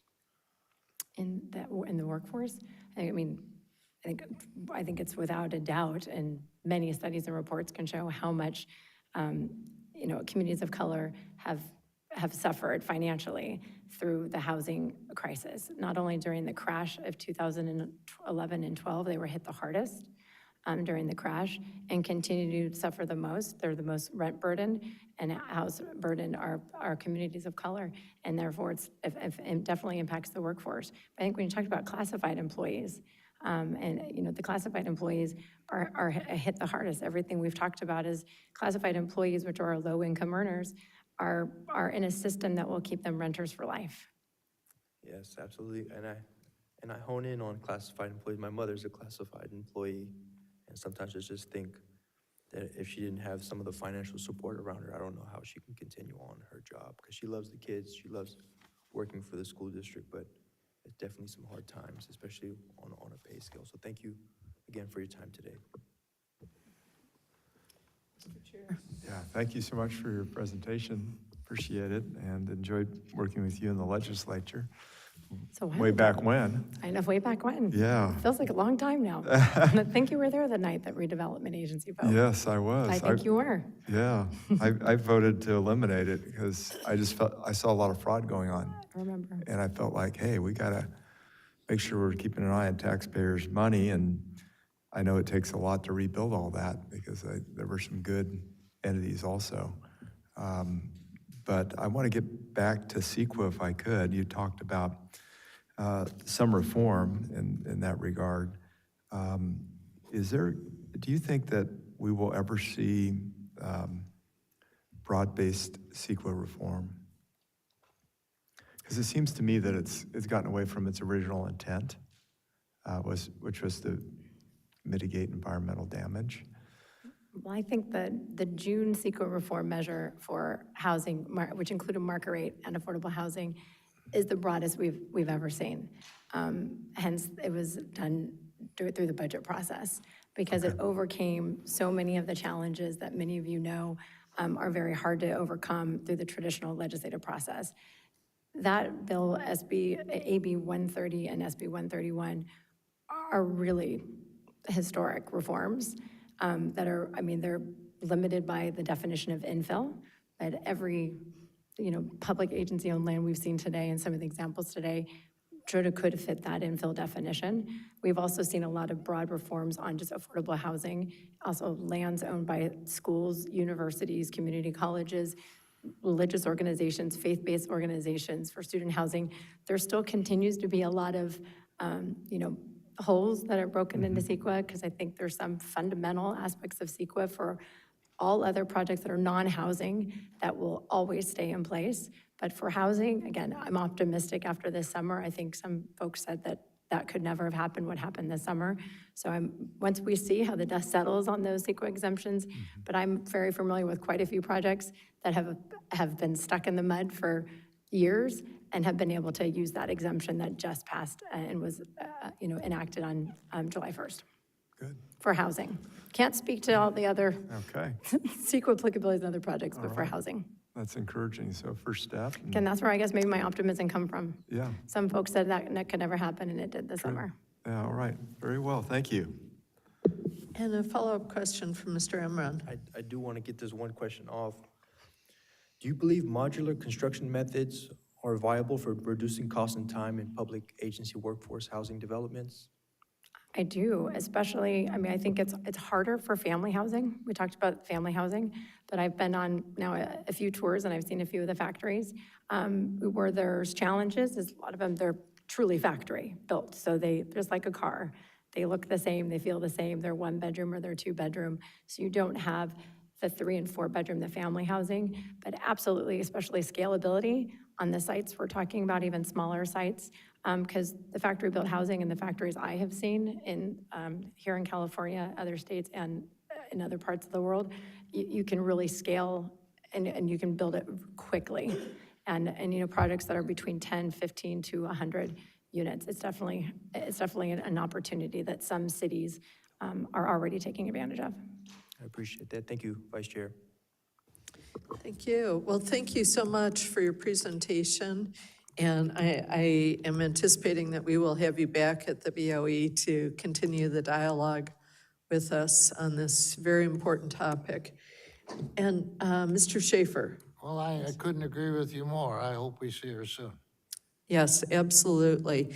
And we're going to go now to our closing remarks, and I'll go ahead and take the privilege of the first remarks and say a big thank you to Mr. Schaefer and his staff for bringing this topic forward.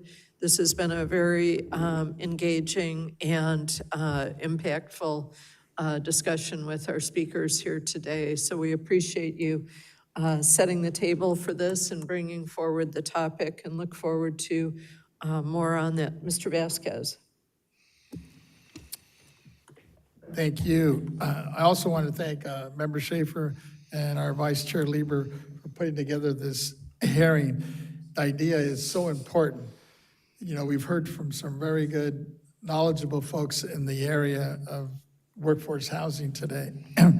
And I know it's a discussion that we need to continue, and especially as we're seeing, earlier today and hearing about legislation that may or may not get signed.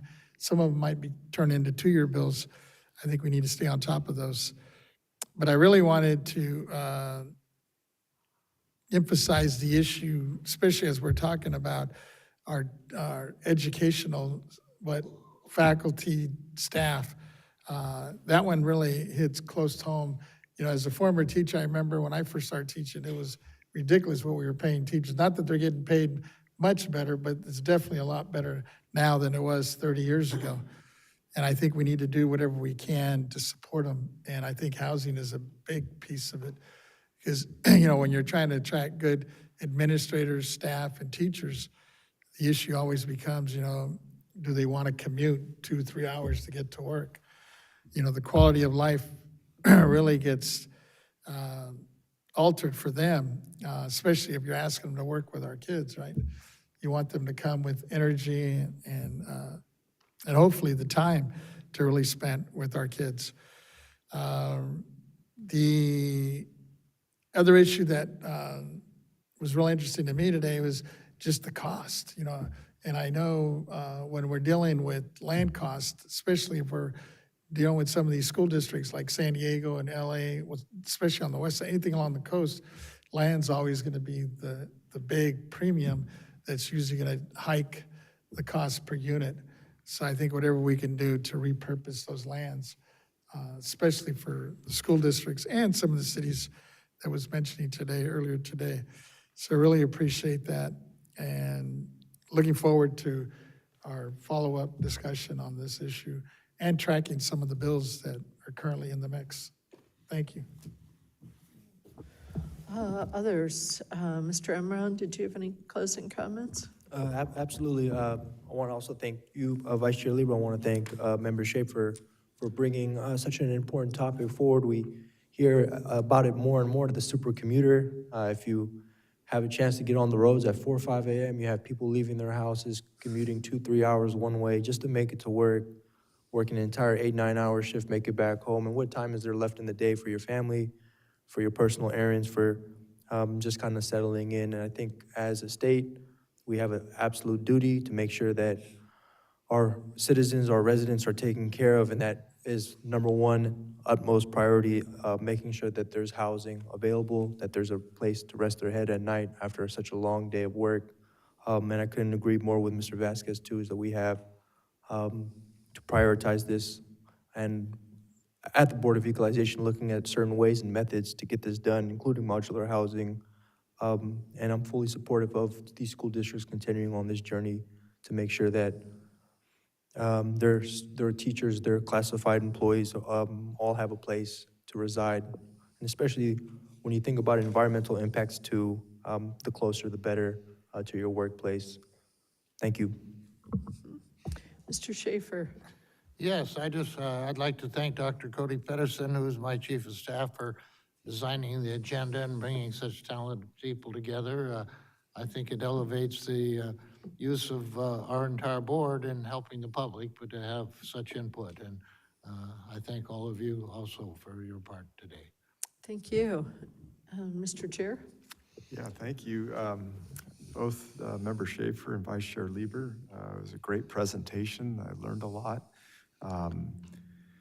My focus continues to be on ownership, but these are pathways that provide opportunities for people to have an affordable place to live that's within proximity of their jobs and opportunity to save. So I look forward to continued reforms and encouraged by the CEQA reform that was just expressed by Holly Frenemy DeHus. So thank you, appreciate that, yeah. Very good. Thank you, and thank you to all the members for your comments on this. I'll pass it back over to our chair. Thank you so much. Yeah, again, great presentation. I would like to take this moment for public comment on item number 1. And we don't have any written comments, correct? Nor is there anyone in the auditorium, okay, that wants to speak. So let's go to the AT&T moderator. And if you could please let us know if anyone's on the line that would like to make a public comment on this item. Thank you. Thank you. Ladies and gentlemen on the phone lines, if you wish to make public comment at this time, please press 1 followed by the 0. An AT&T operator will quickly gather your name and place you back in queue. Again, for questions or comments, please press 1 followed by 0. And Mr. Chair, nobody is queuing up. Okay, great. Thank you, moderator. Is it time to take a break? Okay, so members, we're going to take a 1-hour lunch break, and let's reconvene at 1:26.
All right, we're back from our break. It's now 1:29 PM.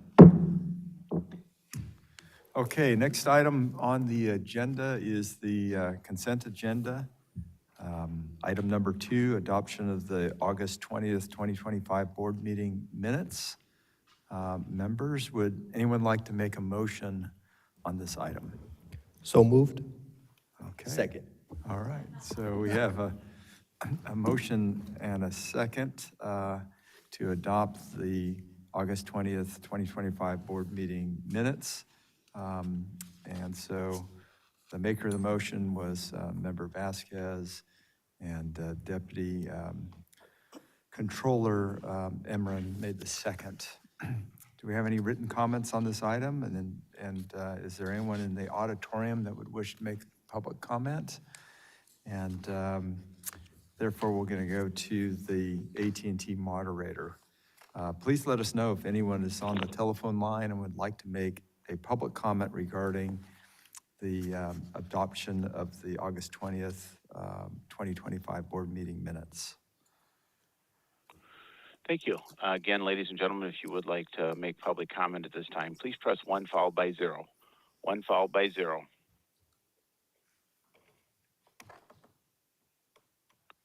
And Mr. Chair, nobody is queuing up. Okay, great. Thank you, moderator. Any further discussion? Seeing none.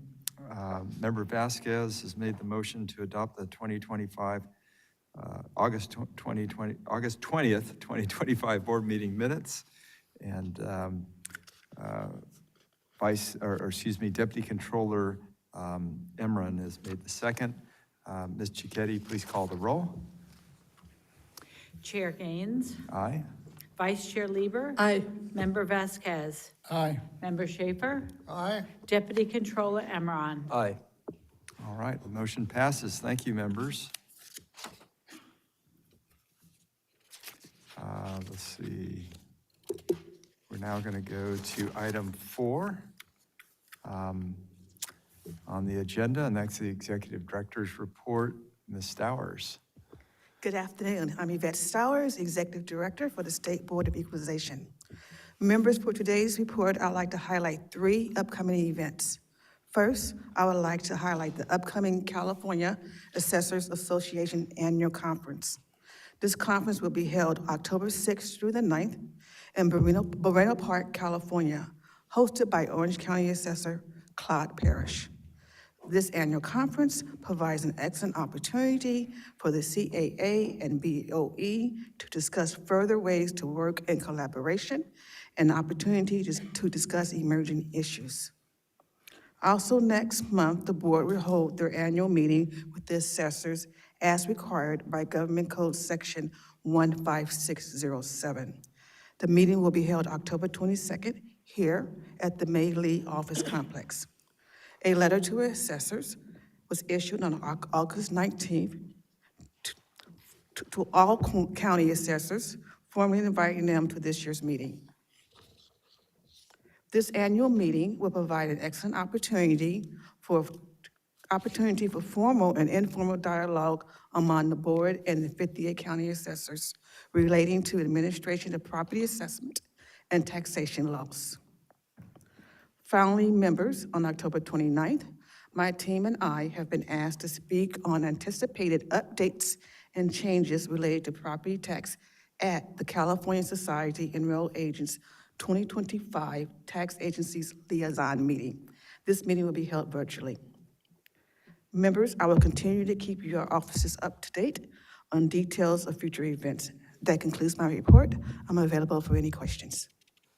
Any questions? Seeing none. Thank you, Executive Director.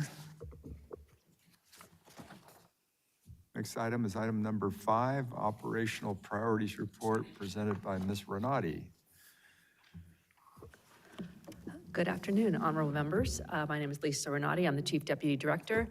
And as you know, over the last 5 years, our strategic plan goal has really focused on our workforce planning, ensuring that we have the capacity to fulfill our constitutional duties. We continue to recruit and train and perform succession planning activities. And one of the since our last report, we have filled 5 positions. 4 were promotions, and 1 is an employee new to the Board of Equalization. So, and due to all of these efforts, our vacancy level remains very low, lower than statewide averages. And so we're going to continue doing that so that we ensure that we have the staffing we need. That concludes my report. I'm available to answer any questions you may have. Great, thank you. Members, any questions? Yes, Member Basket. Just kudos. That looks like we're pretty close to full, no? I look forward to the day that I can come in here and announce that. Thanks for all your hard work and your staff on that. Yeah. Thank you. All right, any other questions? No? Okay, thank you, appreciate it. Next item is item 6, Taxpayer Rights Advocate Office's report, presented by Ms. Thompson. Hello. Hi. You might turn on your mic. Sorry. Some of us want to hear you. Do you? Some of us. So hopefully most of you. So good afternoon, Chair Gaines and honorable board members. I'm Lisa Thompson, Chief of the Taxpayer Rights Advocate Office, and I'm here to provide you an update on the activities of the TRA office to keep you informed. As far as completed case counts, this month I will be providing 2 months worth of data, July and August. For the month of July, our office completed 43 cases, of which 35 were in the valuation category. The memo that is attached to the PAN identifies all of the topics. However, I just wanted to let you know that for the valuation category, the topic with the highest number of completed cases was exclusions from reassessment with 12 cases, followed by change in ownership at 8. Of those exclusion cases, 7 were for transfers between parents and children, and 4 were base year value transfers for seniors, and 1 was for a base year value transfer for a disabled person. The highest number of completed cases in the administrative category was penalties and penalty cancellations with 5. For the month of August, our office completed work on 27 cases, of which 21 for the valuation category. And for the valuation category, the topic with the highest number again is exclusions from reassessment with 7, followed by change in ownership with 6. The 7 exclusion cases, 1 was for transfers between parents and children, and then 5 were base year value transfers for disabled persons, and another for disaster relief for new construction. The number of completed cases in the administrative category were actually evenly distributed among 3, which were delinquent and defaulted taxes, penalties, and penalty cancellations. I would also like to inform the board members that we completed work on several cases having to do with the Taxpayer Bill of Rights hearing. We sent thank you emails to all of those that submitted written comments that were read at the meeting, that were followed by the comments. So what we did was we provided them a link to the webcast and the timestamp within the webcast, so where they could hear when we read their comments as a group, and then listen to any of the board members' remarks as well as my remarks on behalf of the TRA office. For specific specific taxpayers, for one, that felt that there should be a discount for those aged 65 and over and military retirees. I had indicated that at the meeting that the property tax rate was set by the Constitution at the 1% tax rate plus voter approved and indebtedness. And so we indicated to that person that that was by Constitution, and to allow a discount for a specific segment of the population would require a constitutional amendment. We also provided information on property tax assistance programs offered by the State Controller's Office for seniors, as well as directed them to our information sheet on disabled veterans exemption and the property tax assistance programs for seniors information sheet. For the taxpayers that expressed interest in decreasing the property tax rate due to a home or a business being burglarized, we provided some information on the ability to file for an informal request for a decline in value review at the county level, at the assessor's level, or to formally dispute that assessment by filing an assessment appeal application. We directed the taxpayer to resources on our agency's website about Proposition 8 decline in values, to let them know that there was comprehensive information about that out there. and links to the county clerk of the board's website where they could file an appeal if they so chose to. As you may recall in my remarks, I did indicate that if there were problems with, in a neighborhood, generally the market value would be, or the market conditions would reflect that decline in value and would be taken into account with the assessment made by the assessors, since they have to assess property at the lower factored base year or market value. For the taxpayer that expressed concerns about her experience with refunds in a particular county after the property was granted the parent-child exclusion shortly before the property was sold, we explained that we had forwarded the comments to the tax collector's office, so they were aware of the impact that it had on her. We were also indicated that we were glad that the refunds were finally issued, distributed to the trust by the tax collector's office, and that she received it. And we also expressed our apologies that she had to go through such an ordeal. So although the other area was for the taxpayer that actually appeared here in person, although we did not indicate I didn't indicate at this board meeting that we would be providing additional information to him since we had already provided our analysis. He was concerned about his desire to be considered for Proposition 19 for a base year value transfer, even though he had purchased and sold his original and replacement prior to the effective date of Proposition 19. So since he had comments indicating his taxes had increased from $8,000 to $18,000 upon purchasing a similar home, we wanted to analyze the metrics of that a little more and explain to him basically what it would have been had he qualified. So we explained the difference that he would be paying if he had qualified for the base year value transfer under the same requirements of Proposition 19, and he would actually only be paying $3,400 more, so it's still more. But he didn't maybe understand that the difference in the excess market value for the replacement beyond the original is added to that transferred base year value. And the other component was that he added $25,000 worth of new construction after that purchase, so that would not fall in with that. That was actually a pool that was made later. So we helped him understand that there, was not quite the impact that he felt. So that is it as far as the Taxpayer Bill of Rights hearing taxpayers that we've completed. Finally, I wanted to share with you the publication of a new information sheet, and it is on nonprofit organization exemptions that's published in September. An LTA will be soon issued, notifying assessors and interested parties about it. It actually should be posted today or tomorrow. Actually, it is being made accessible by our CDTFA partners. And what this information sheet will include, it basically discusses 3 types of exemptions: a religious exemption, the church exemption, as well as the welfare exemption. It describes each of these types of property tax exemption and how to apply for each of them, the deadlines for an initial claim to file, as well as annual filing deadlines. It also outlines the welfare exemption and that it is co-administered by the BOE and county assessors' offices, emphasizing that an organization must hold an OCC issued by the BOE before the assessor can grant the welfare exemption on the organization's property for the welfare exemption.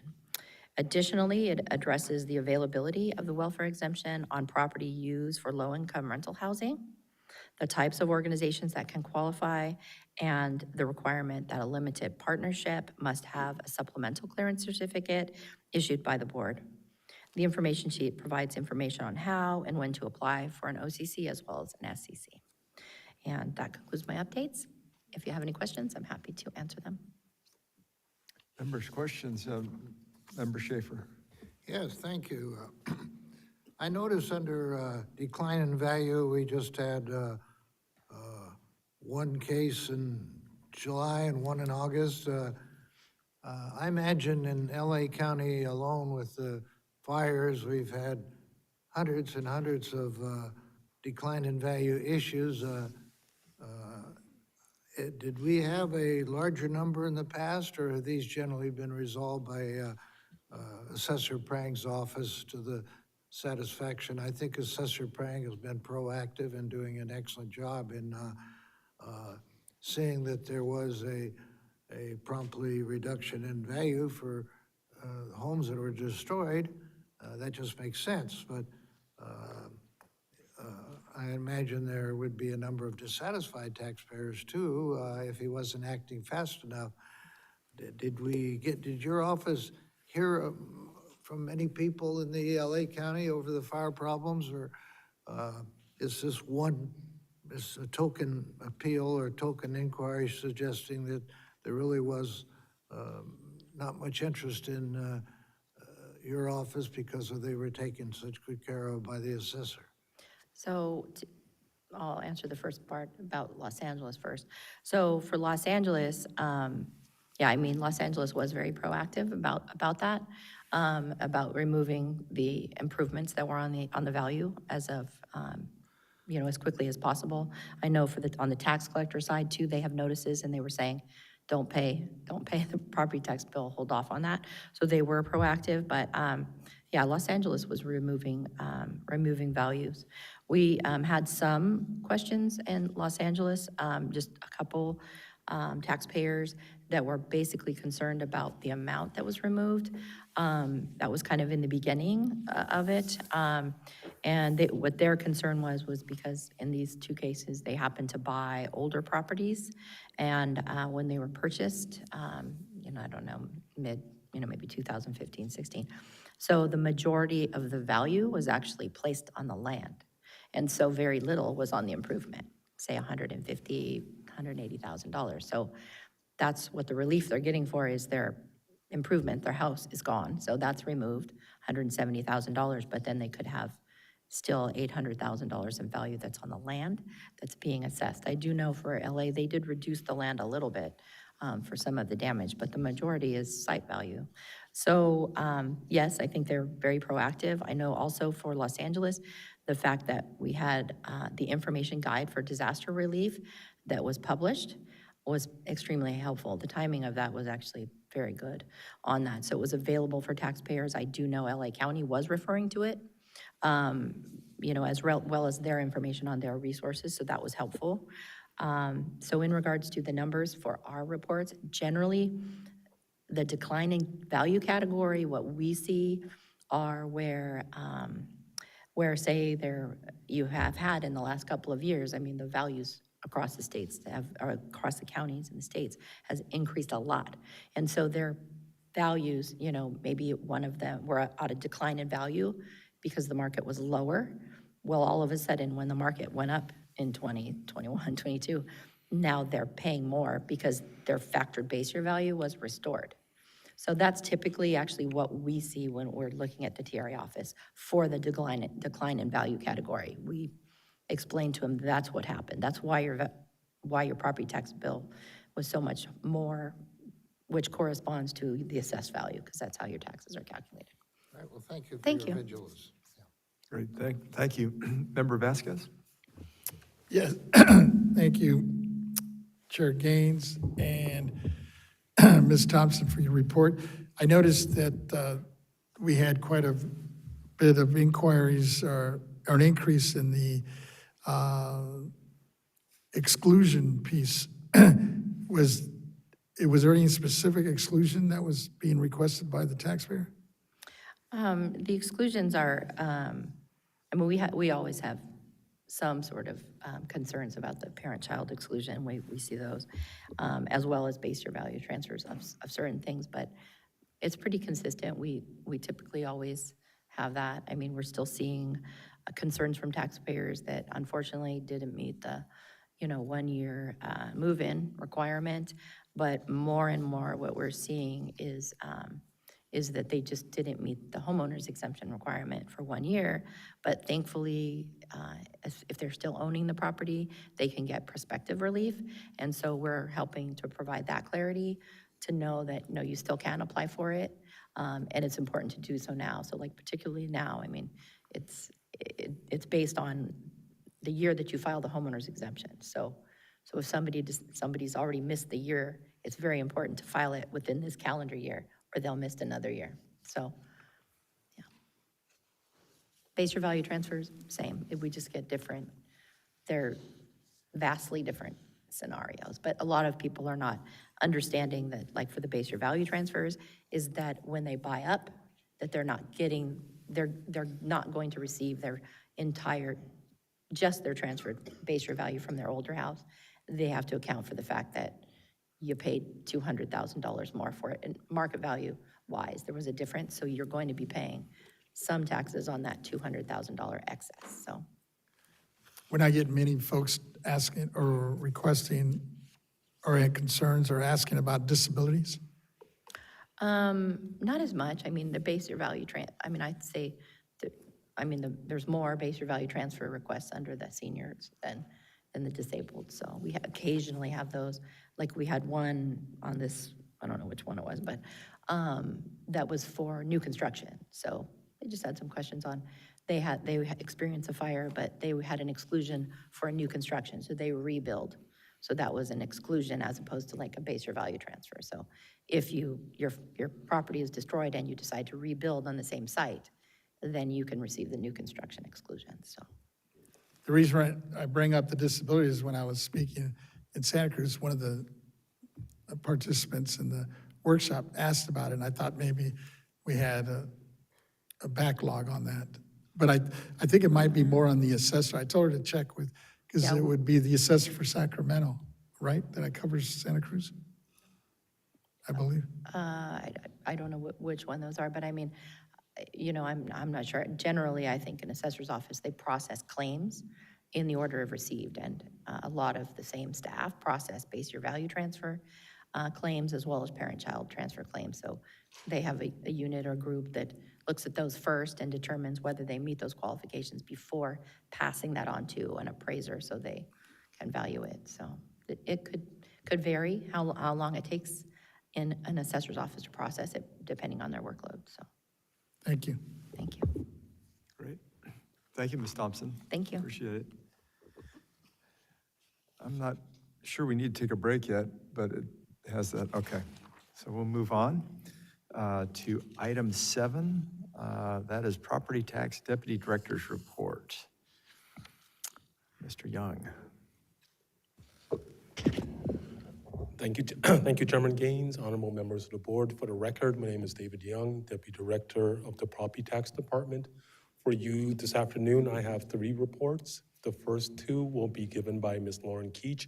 She's the Chief of this County Assessed Properties Division. They will be a report on, excuse me, on our LTAs, our letters to assessors that we've issued since our last meeting, followed by a report on our training and certification unit. Lastly, will be a report on SAPD, State Assessed Properties Division. Mr. McCool will give you a report on what's on their agenda for the last month. So with that, if you're ready, I'll have Ms. Keach start. Great. Ms. Keach? Hello. Good afternoon, Chairman Gaines and honorable board members. I'm Lauren Keach, Chief of the County Assessed Properties Division. Today, I'll provide a brief report on letters to assessors. Attached to this month's agenda is a memo on letters to assessors, which provides a list of the LTAs issued since the last report at a board meeting, and a link to the BOE's website where a list of all LTAs can be found. As of the date of the attached memo, the agency has issued a total of 29 LTAs for calendar year 2025, and 5 LTAs since the report at the last board meeting. Those LTAs are summarized in order as follows. An LTA from the Assessment Practices Surveys Division to issue the Kern County Supplemental Assessment Practices Survey. An LTA from the Executive Office to announce the annual meeting of the State Board of Equalization and County Assessors on Wednesday, October 22nd at 10 a.m. An LTA to report the 2026 lien date, Urban Agricultural Incentive Zones Act per acre value of California irrigated cropland. An LTA to publish community land trust housing data for the 2024 lien date, and an LTA on 2024 litigation involving property tax issues. This concludes my report on letters to assessors. I'm available to answer any questions you may have. Members, any questions on LTAs? Member Vasquez. Just real quick, thank you for your presentation, Ms. Keach. I was just noticing on the Kern County survey, there were several recommendations that were not implemented. Can you go over the effects of the non-compliance and how they may affect the taxpayer? So this LTA came from the Assessment Practices Survey decision, where I am not involved in that process, Oh, nor okay. have any oversight. Sorry about that. Ms. Cooper will be giving her quarterly Later. report at the board meeting next month. If you'd like to ask questions then, or if you'd like to address them to someone now, we can. Whatever her, if she has the answer, we could take it now, or I could wait, either way.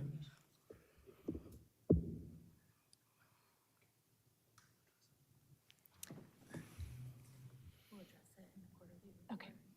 Sounds like we will address it in the quarterly report next month, if that's okay with you. That's fine. Excellent. My second question, I'm not sure it's a question for you, it might be in the legal department, so this might be for Mr. Moon, and it's a question about, regarding the two litigation cases Any questions? that were, I guess need to be reviewing the rules and issues clarifying guidance. And I'm referring to the Prang versus LA County AAB case. It seems like the major change in that, that we need to provide possibly some additional training. Is that the case? Yeah, Richard Moon, Chief Counsel. So there are two Supreme Court cases that came down recently, California Supreme Court cases. And typically what we've done is issued LTAs in conjunction with the County Assessed Properties Division, summarizing those cases and any sort of effects to watch out for. So those are in the works. They're in the, Yes. thank you, appreciate it. I will note on that specific case, we did issue an LTA already, so that is out there with information. Thank you. Okay, if there are no further questions, then I will move on to my next report. Oh, one more question, Mr. Schaefer?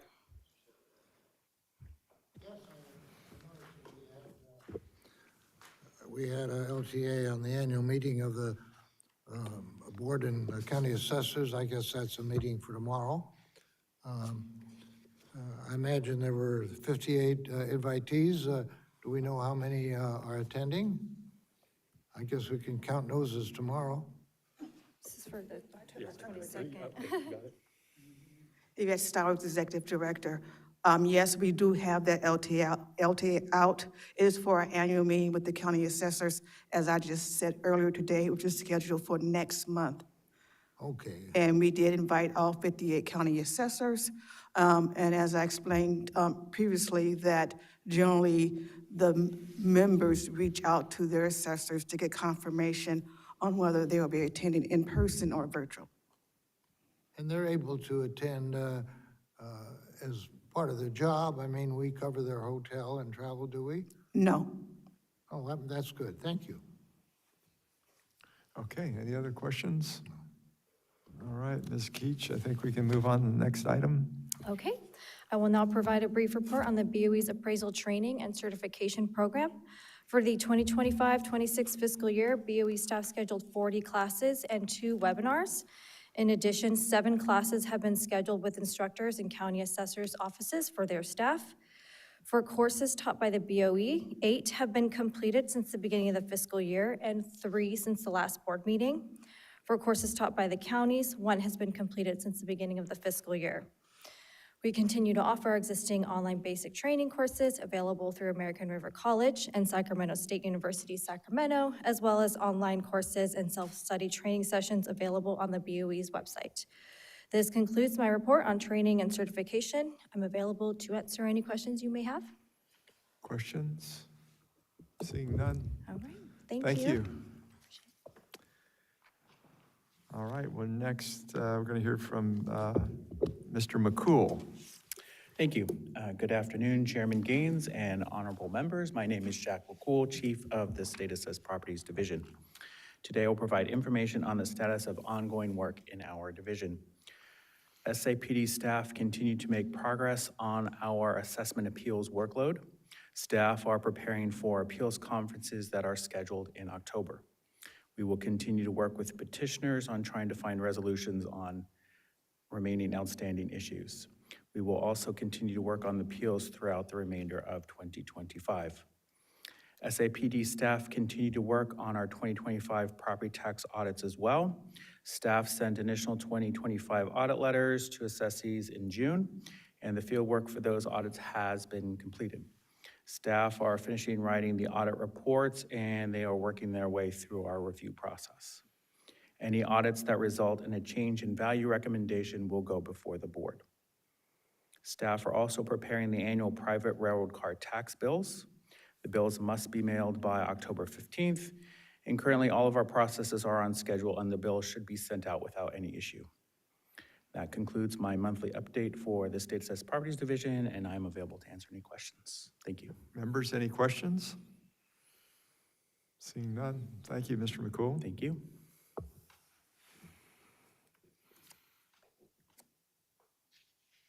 Anything else, Mr. Young? This concludes my report, unless there's any other questions. No. Thank you. I think so. Thank you. Next item is Legislative Research and Statistics Division Chief's Report. That's item number 8. Mr. Angelo.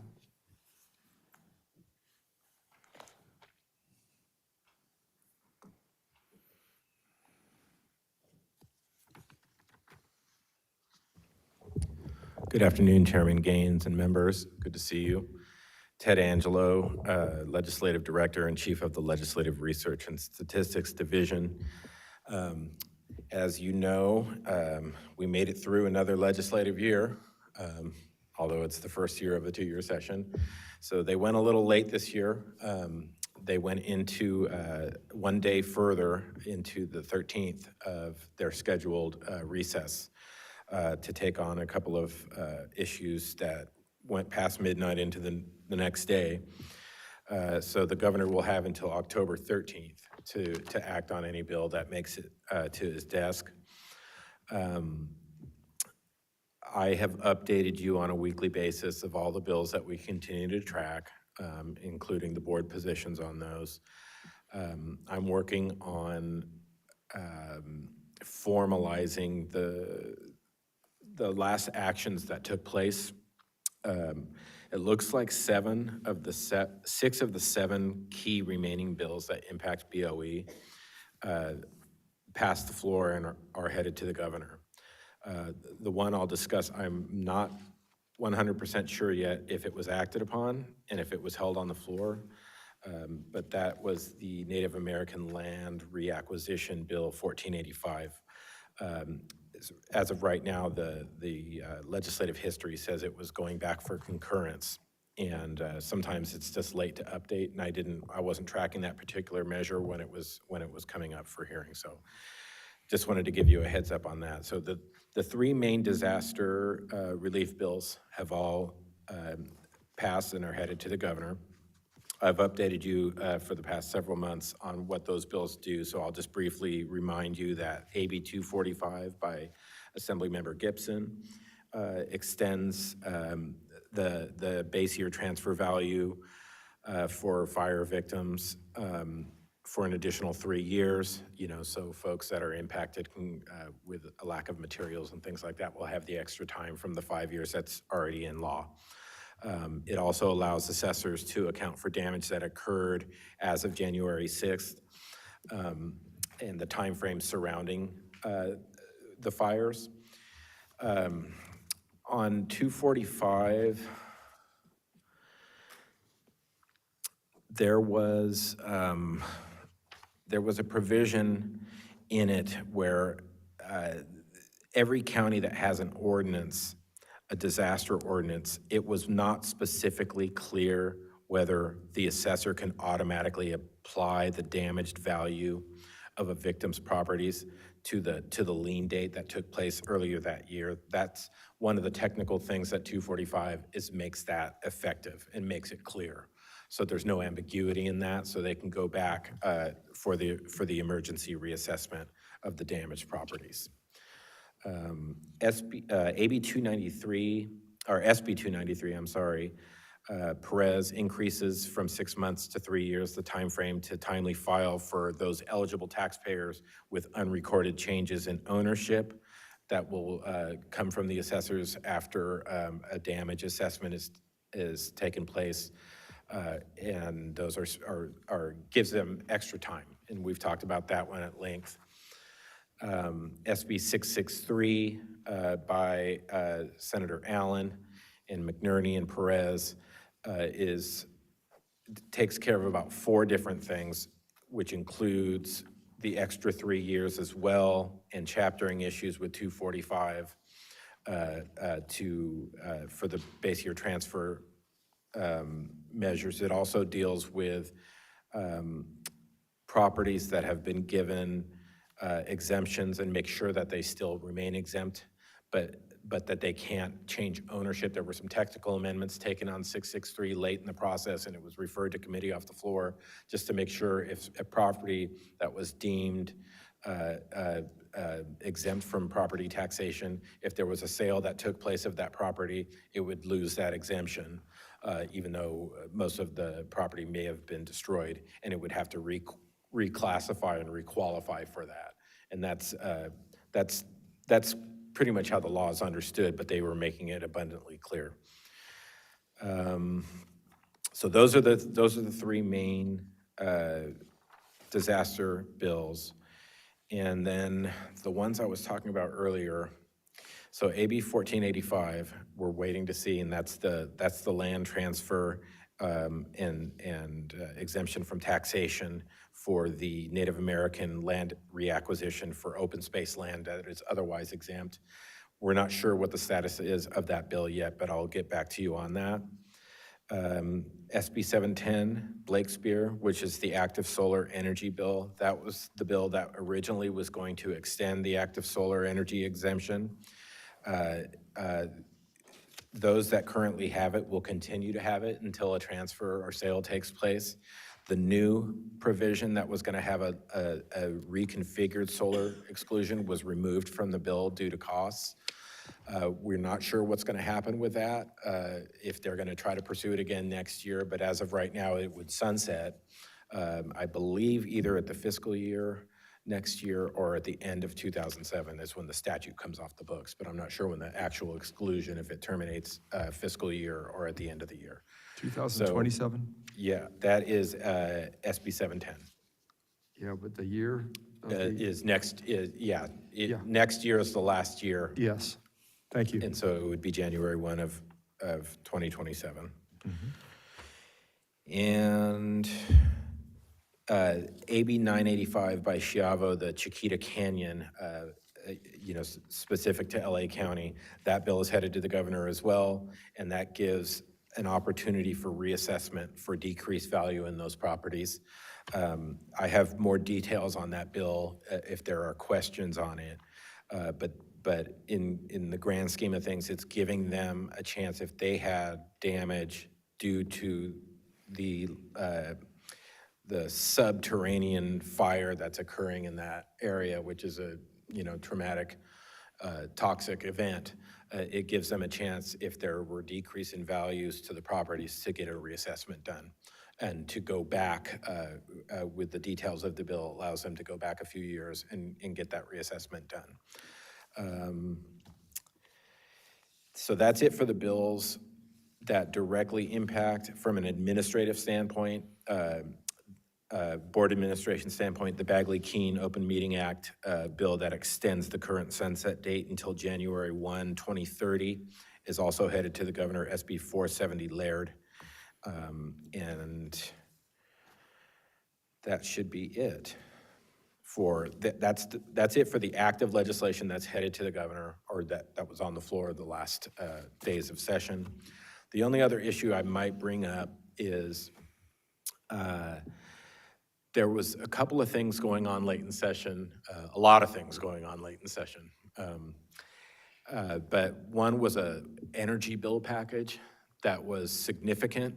I don't have all the details because it goes far beyond the scope of BOE, but it's SB 254, And part of that larger energy bill package, which has at least 6, 7, 8 components in it, it would potentially extend the wildfire fund statutes that were enacted in 2019.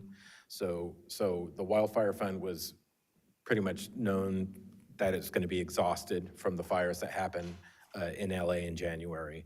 And these were done with investor-owned utilities and ratepayer assessments that got to this $21 billion fund. So they put something in to either extend that. It was basically a late in session thing, so we're going to take a look and see if how it's going to go about, if it's repeating the sunset and how it was done before, or if they have a new format to do that. But I wanted to give you a heads up on that, and any impact it would have on the State Assessed Properties Division, I will discuss with them to see if there's any impact on BOE, but I don't believe the original proposal had that. So that's it for my update today, and I can answer any questions that you might have on any of those legislative measures. Thank you. Member Vasquez? Yes, thank you, Chair Gaines, and Mr. Angelo, for your detailed update.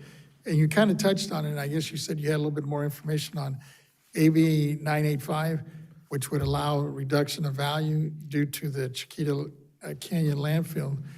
And I understand it elevated temperatures event, I guess, and it goes retroactive, I guess, to 2022, even though it has not been declared a local statewide disaster. Looks like this is one that really is moving forward in the Senate side. And I'm just wondering, some of the things that I think were kind of interesting was one, that there's I guess there was a previous relevant bill, SB 1304, I don't know if you're familiar with that one, which was vetoed in 2016, in part on the basis, actually on the bias that the assessor already has the authority to reduce assessed values to reflect changed market conditions under Prop 8. And 2, the BOE is unaware of any Prop 8 decline in value reviews for homes in the area of landfills. Is that correct? I don't know if the bill number you're referencing is correct, but I do know that there was a bill at least 5, if not 10 years ago from another traumatic event in the area where it was vetoed by Governor Brown because the assessors did have the capability to go back and do the decrease in value. Rather than trying to address it some other way, they said, you can do this under a Prop 8. So I can't confirm the bill number, but I do know that other legislative measures try to do something even beyond a Prop 8 reassessment provision, and it was vetoed saying you can do this already under Prop 8, even though the way and the mechanism they were proposing altered slightly. It wasn't just saying by statute the assessor can do this. It was trying to mandate a different approach. No, that's my understanding. And well, you're not familiar with, I guess, AB 1304. So I guess my second question is kind of referred to that. So maybe we'll check into that. Yeah, later. I can look into that bill to see what the subject matter was. I think if that was the Aliso Canyon I think it might be. Then if it's that's exactly what I was just talking about. It tried to mandate a new approach for reassessment, and the governor said you can already do reassessment via Prop 8. They have the authority. They have the authority, but it's very strict as to how the assessors can do it under Prop 8. And it all becomes a valuation tool based on when you purchased the property and how much it may have been devalued by the cause. And then they can go along and do that. So AB 985 allows them to go back, as you said, to 2022. Right. So it's a retroactive ability to go back and do reassessments. And it's specific to a 5-mile radius from the center of the landfill fire that's happening at Chiquita Canyon, to look at decline in value, to see if there was a decline in value. because there's a lot of factors that go in. If you buy a home that's near a landfill, there may have been already lower value before you bought the house just based on its location and proximity to it.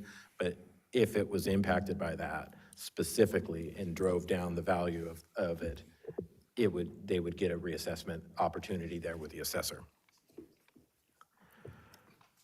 You also mentioned SB 254, which was an energy bill that maybe went a little bit further than property that would affect the BOE. Do you know, who was the author on that one by any chance? I don't have it. I can look it up for you. And That's give it to fine. you after.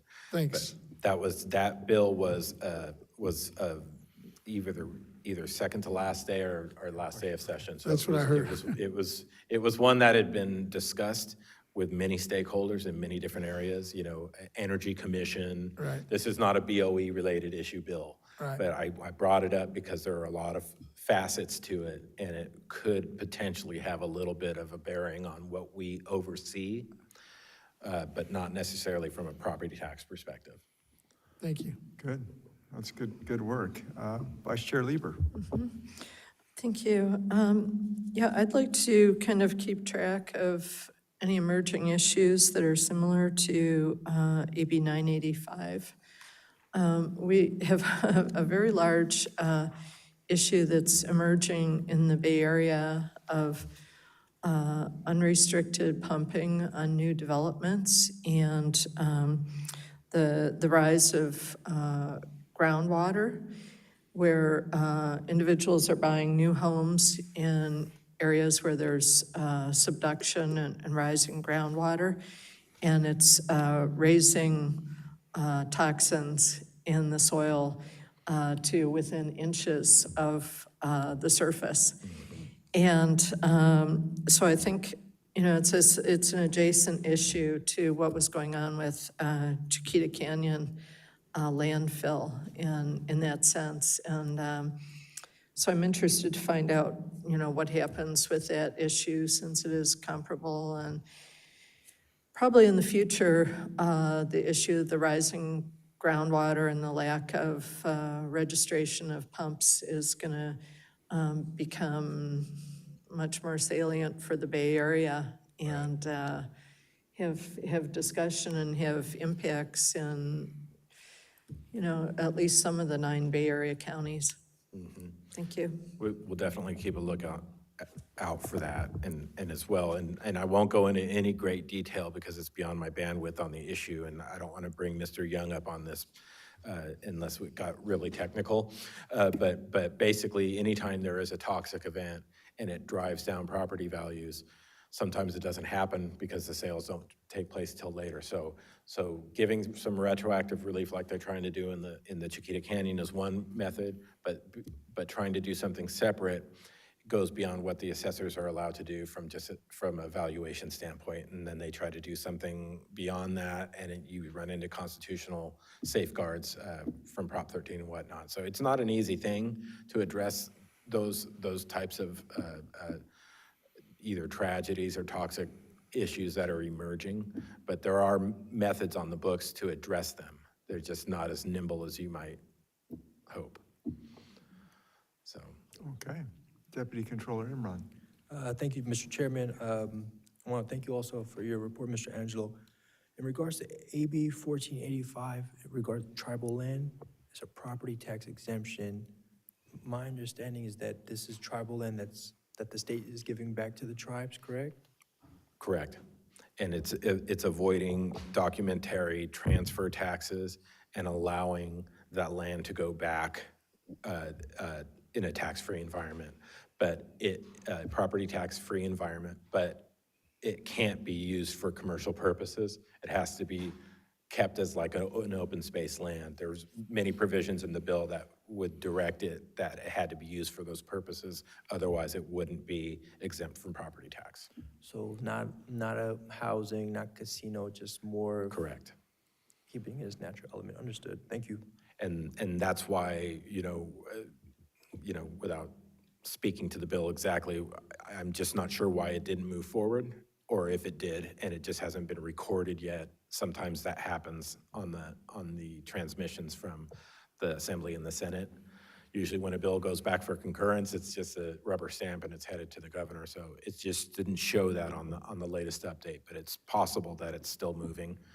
And if not, it would be a 2-year bill and still be active for next year. God, is there anything that we have to do on our end to make sure that it's a seamless transfer? In terms of, I'm not understanding exactly. The land transfer and then the exemption applying? Oh, it's out.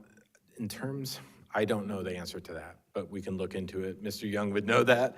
But in terms of what the bill is, the process that's in there, it didn't have any new process other than what they currently have to go through to become exempt.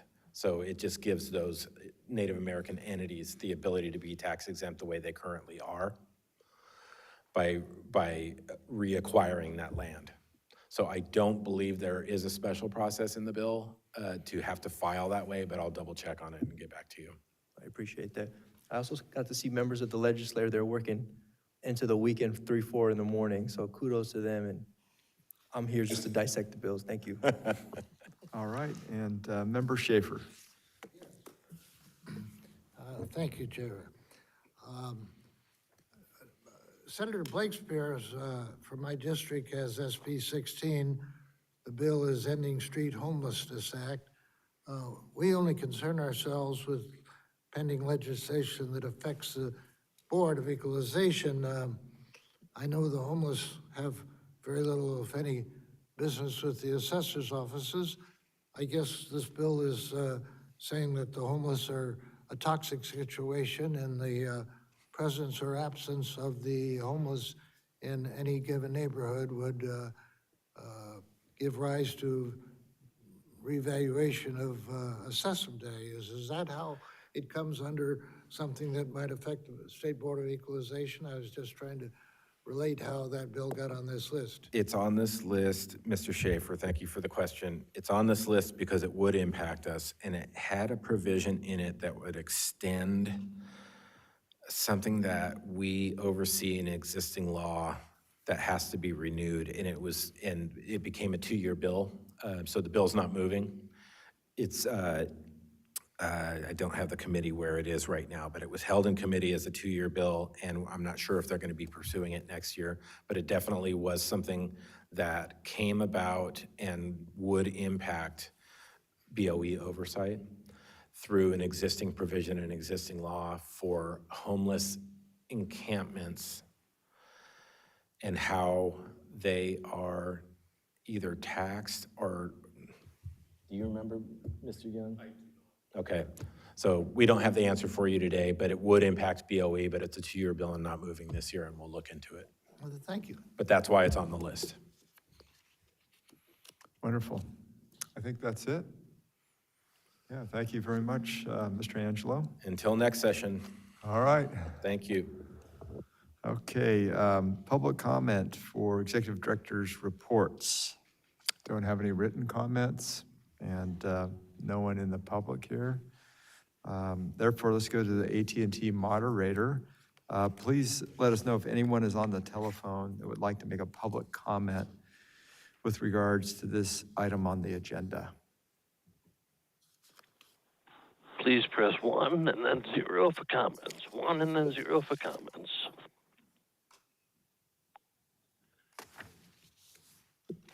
And we presently have no one in queue. Please continue. Great, thank you, moderator. Okay, we're now on item 16. Is that accurate? Yeah, okay, very good. So for some reason I'm missing that page. Let's see here. Yeah, great. Okay. Item 9. Okay, is that public comments? Is that the same thing? Public comment on matters not in the agenda? Yeah, okay. All right, persons who wish to address the State Board of Equalization regarding items that are not on the agenda may do so under this item. Please note that the board cannot act on items not on the agenda. However, the board can schedule issues raised by the public for consideration at future meetings. So do we have Anybody that would like to comment? I have 2 written comments. Okay. I'm going to read them into the record. The first one was submitted in our, we have a portal, and the first one was submitted by Giannina Biondi. She says, or her statement is, I oppose Gavin Newsom's redistricting plan. The second one that we received was from Barbara Haley-Bone. After reading Howard Jarvis about your ideas to increase property assessment and taxes, I snipped your names and photos from your website so I can remember and vote against any and every government office each of you run for in the future. I especially liked that one that would prevent the public from being able to vote. It reminds me of why we had the American Revolution, taxation without representation. Next was taxing undeveloped land as fully developed. And of course, you would have not be opposed to taxing people out of their homes. But as all politicians like Latia James and Adam Schiff, you and your friends would find a way not to pay your fair share, even if it was illegal. After all, who would dare to prosecute you? That's the end of the 2 written statements that were received electronically. Great, thank you. But just for clarification, we haven't voted for any tax increases on this board. So I just want to clarify that. And, but we appreciate the comments, and that's a part of public discourse here. So, okay, so there's nobody in the auditorium that would like to make a public comment. Let's go to the AT&T moderator. And please let us know if anyone's on the telephone line that would like to make a public comment regarding this item on the agenda. Please press 1 and then 0 for comments. 1 and then 0.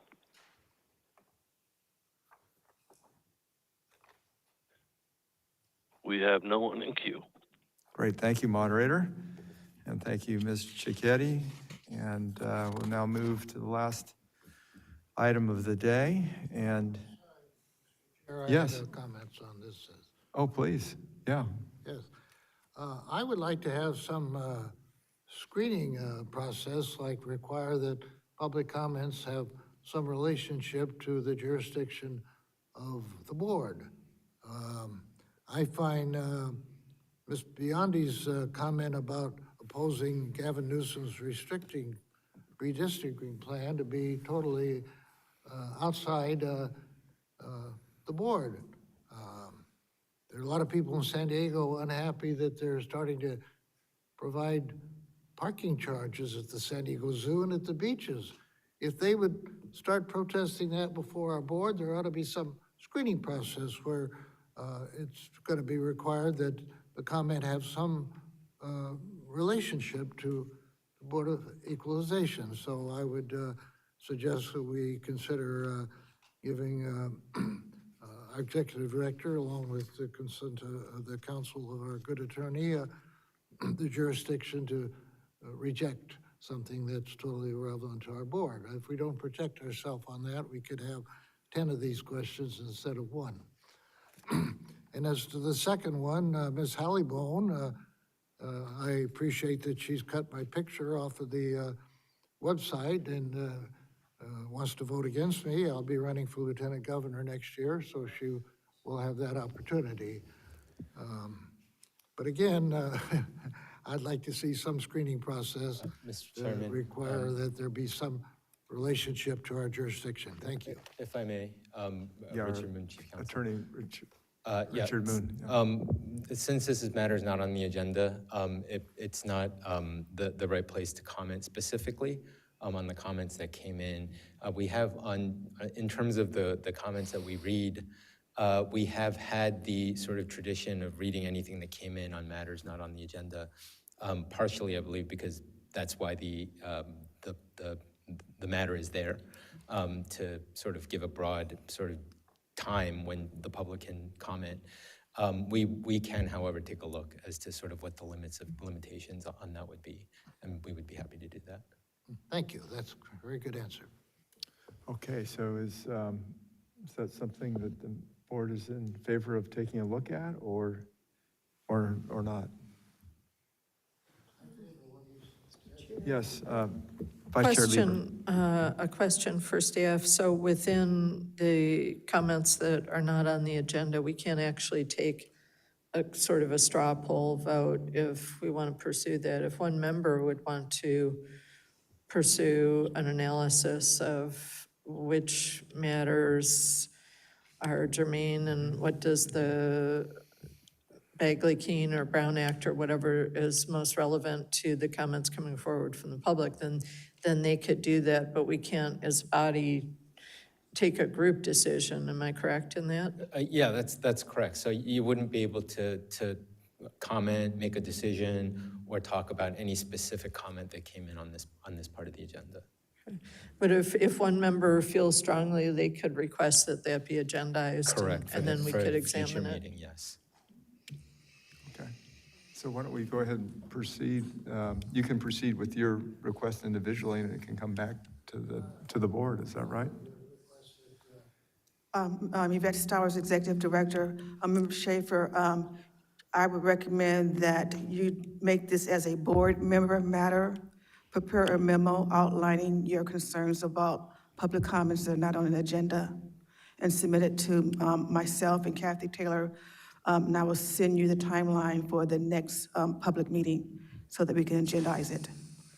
If we do nothing, we're open to somebody commenting about baseball or the weather.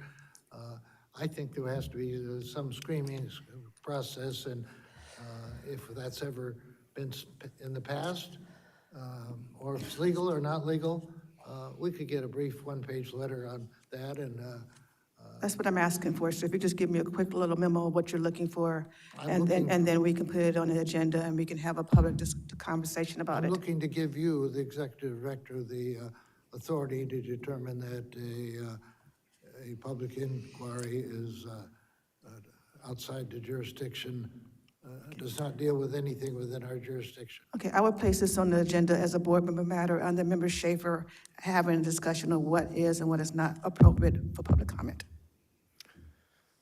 Very well. Great, thank you. All right, board members, are there any closing remarks? Yes. Member Vasquez. Thank you, Chair Gaines. I just wanted to, if we could adjourn in memory of the two losses that were mentioned earlier. Well, actually, we didn't mention the second one, but I would want to see if we could do it in memory of both Charlie Kirk and also the former California legislator, John Burton, who we lost. Yes. John Burton was known, as a powerhouse that shaped California Democratic politics for 6 decades. He died back on September 7th.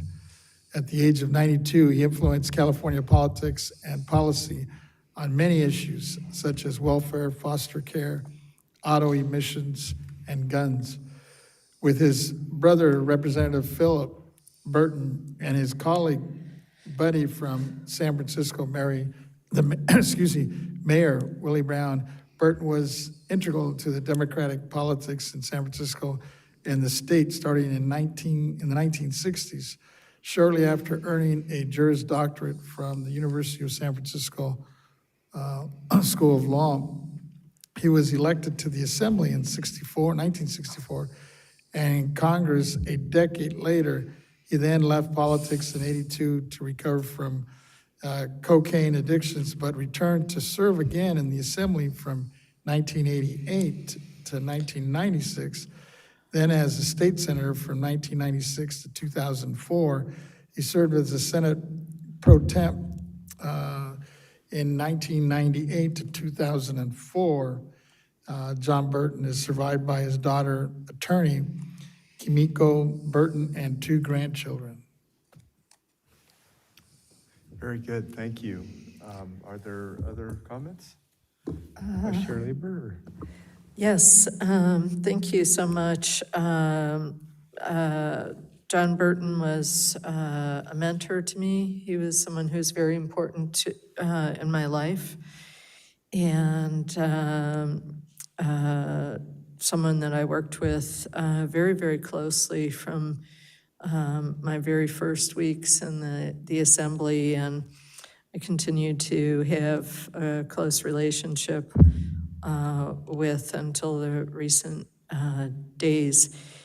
And, I can't fully support in this adjournment in memory. I think perhaps our adjournments should deal more with California officials and members of the legislature and significant community members from California.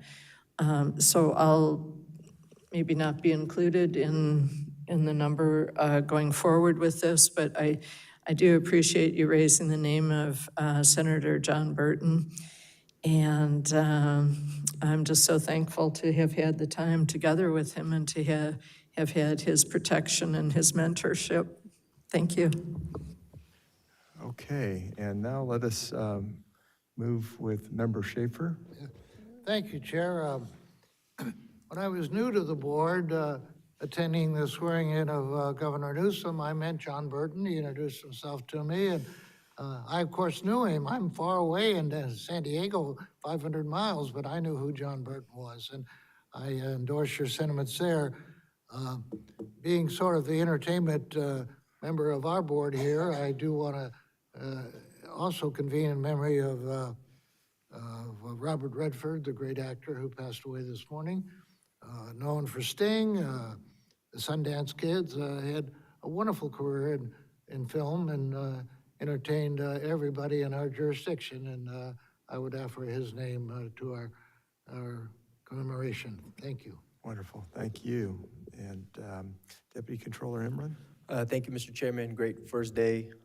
Also, I'm in agreement with Member Lieber here on the adjournment style here. So thank you for that comment, Member Lieber. I also want to bring up something very tragic that happened in the Bay Area.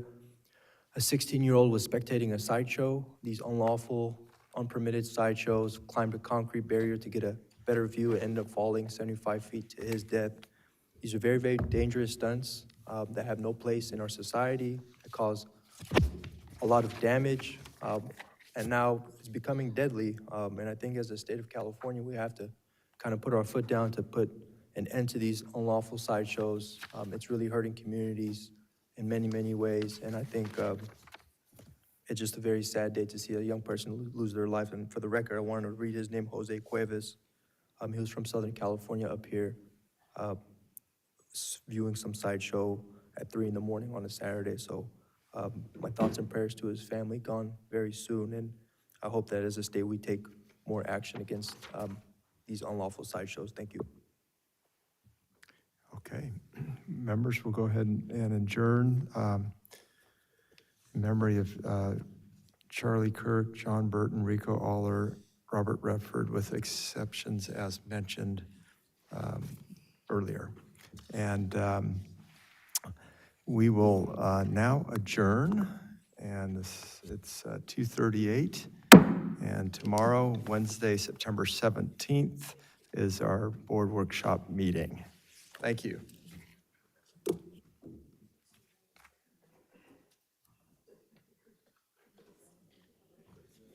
Mr. Schaefer, can I have your signature on this form to get this record?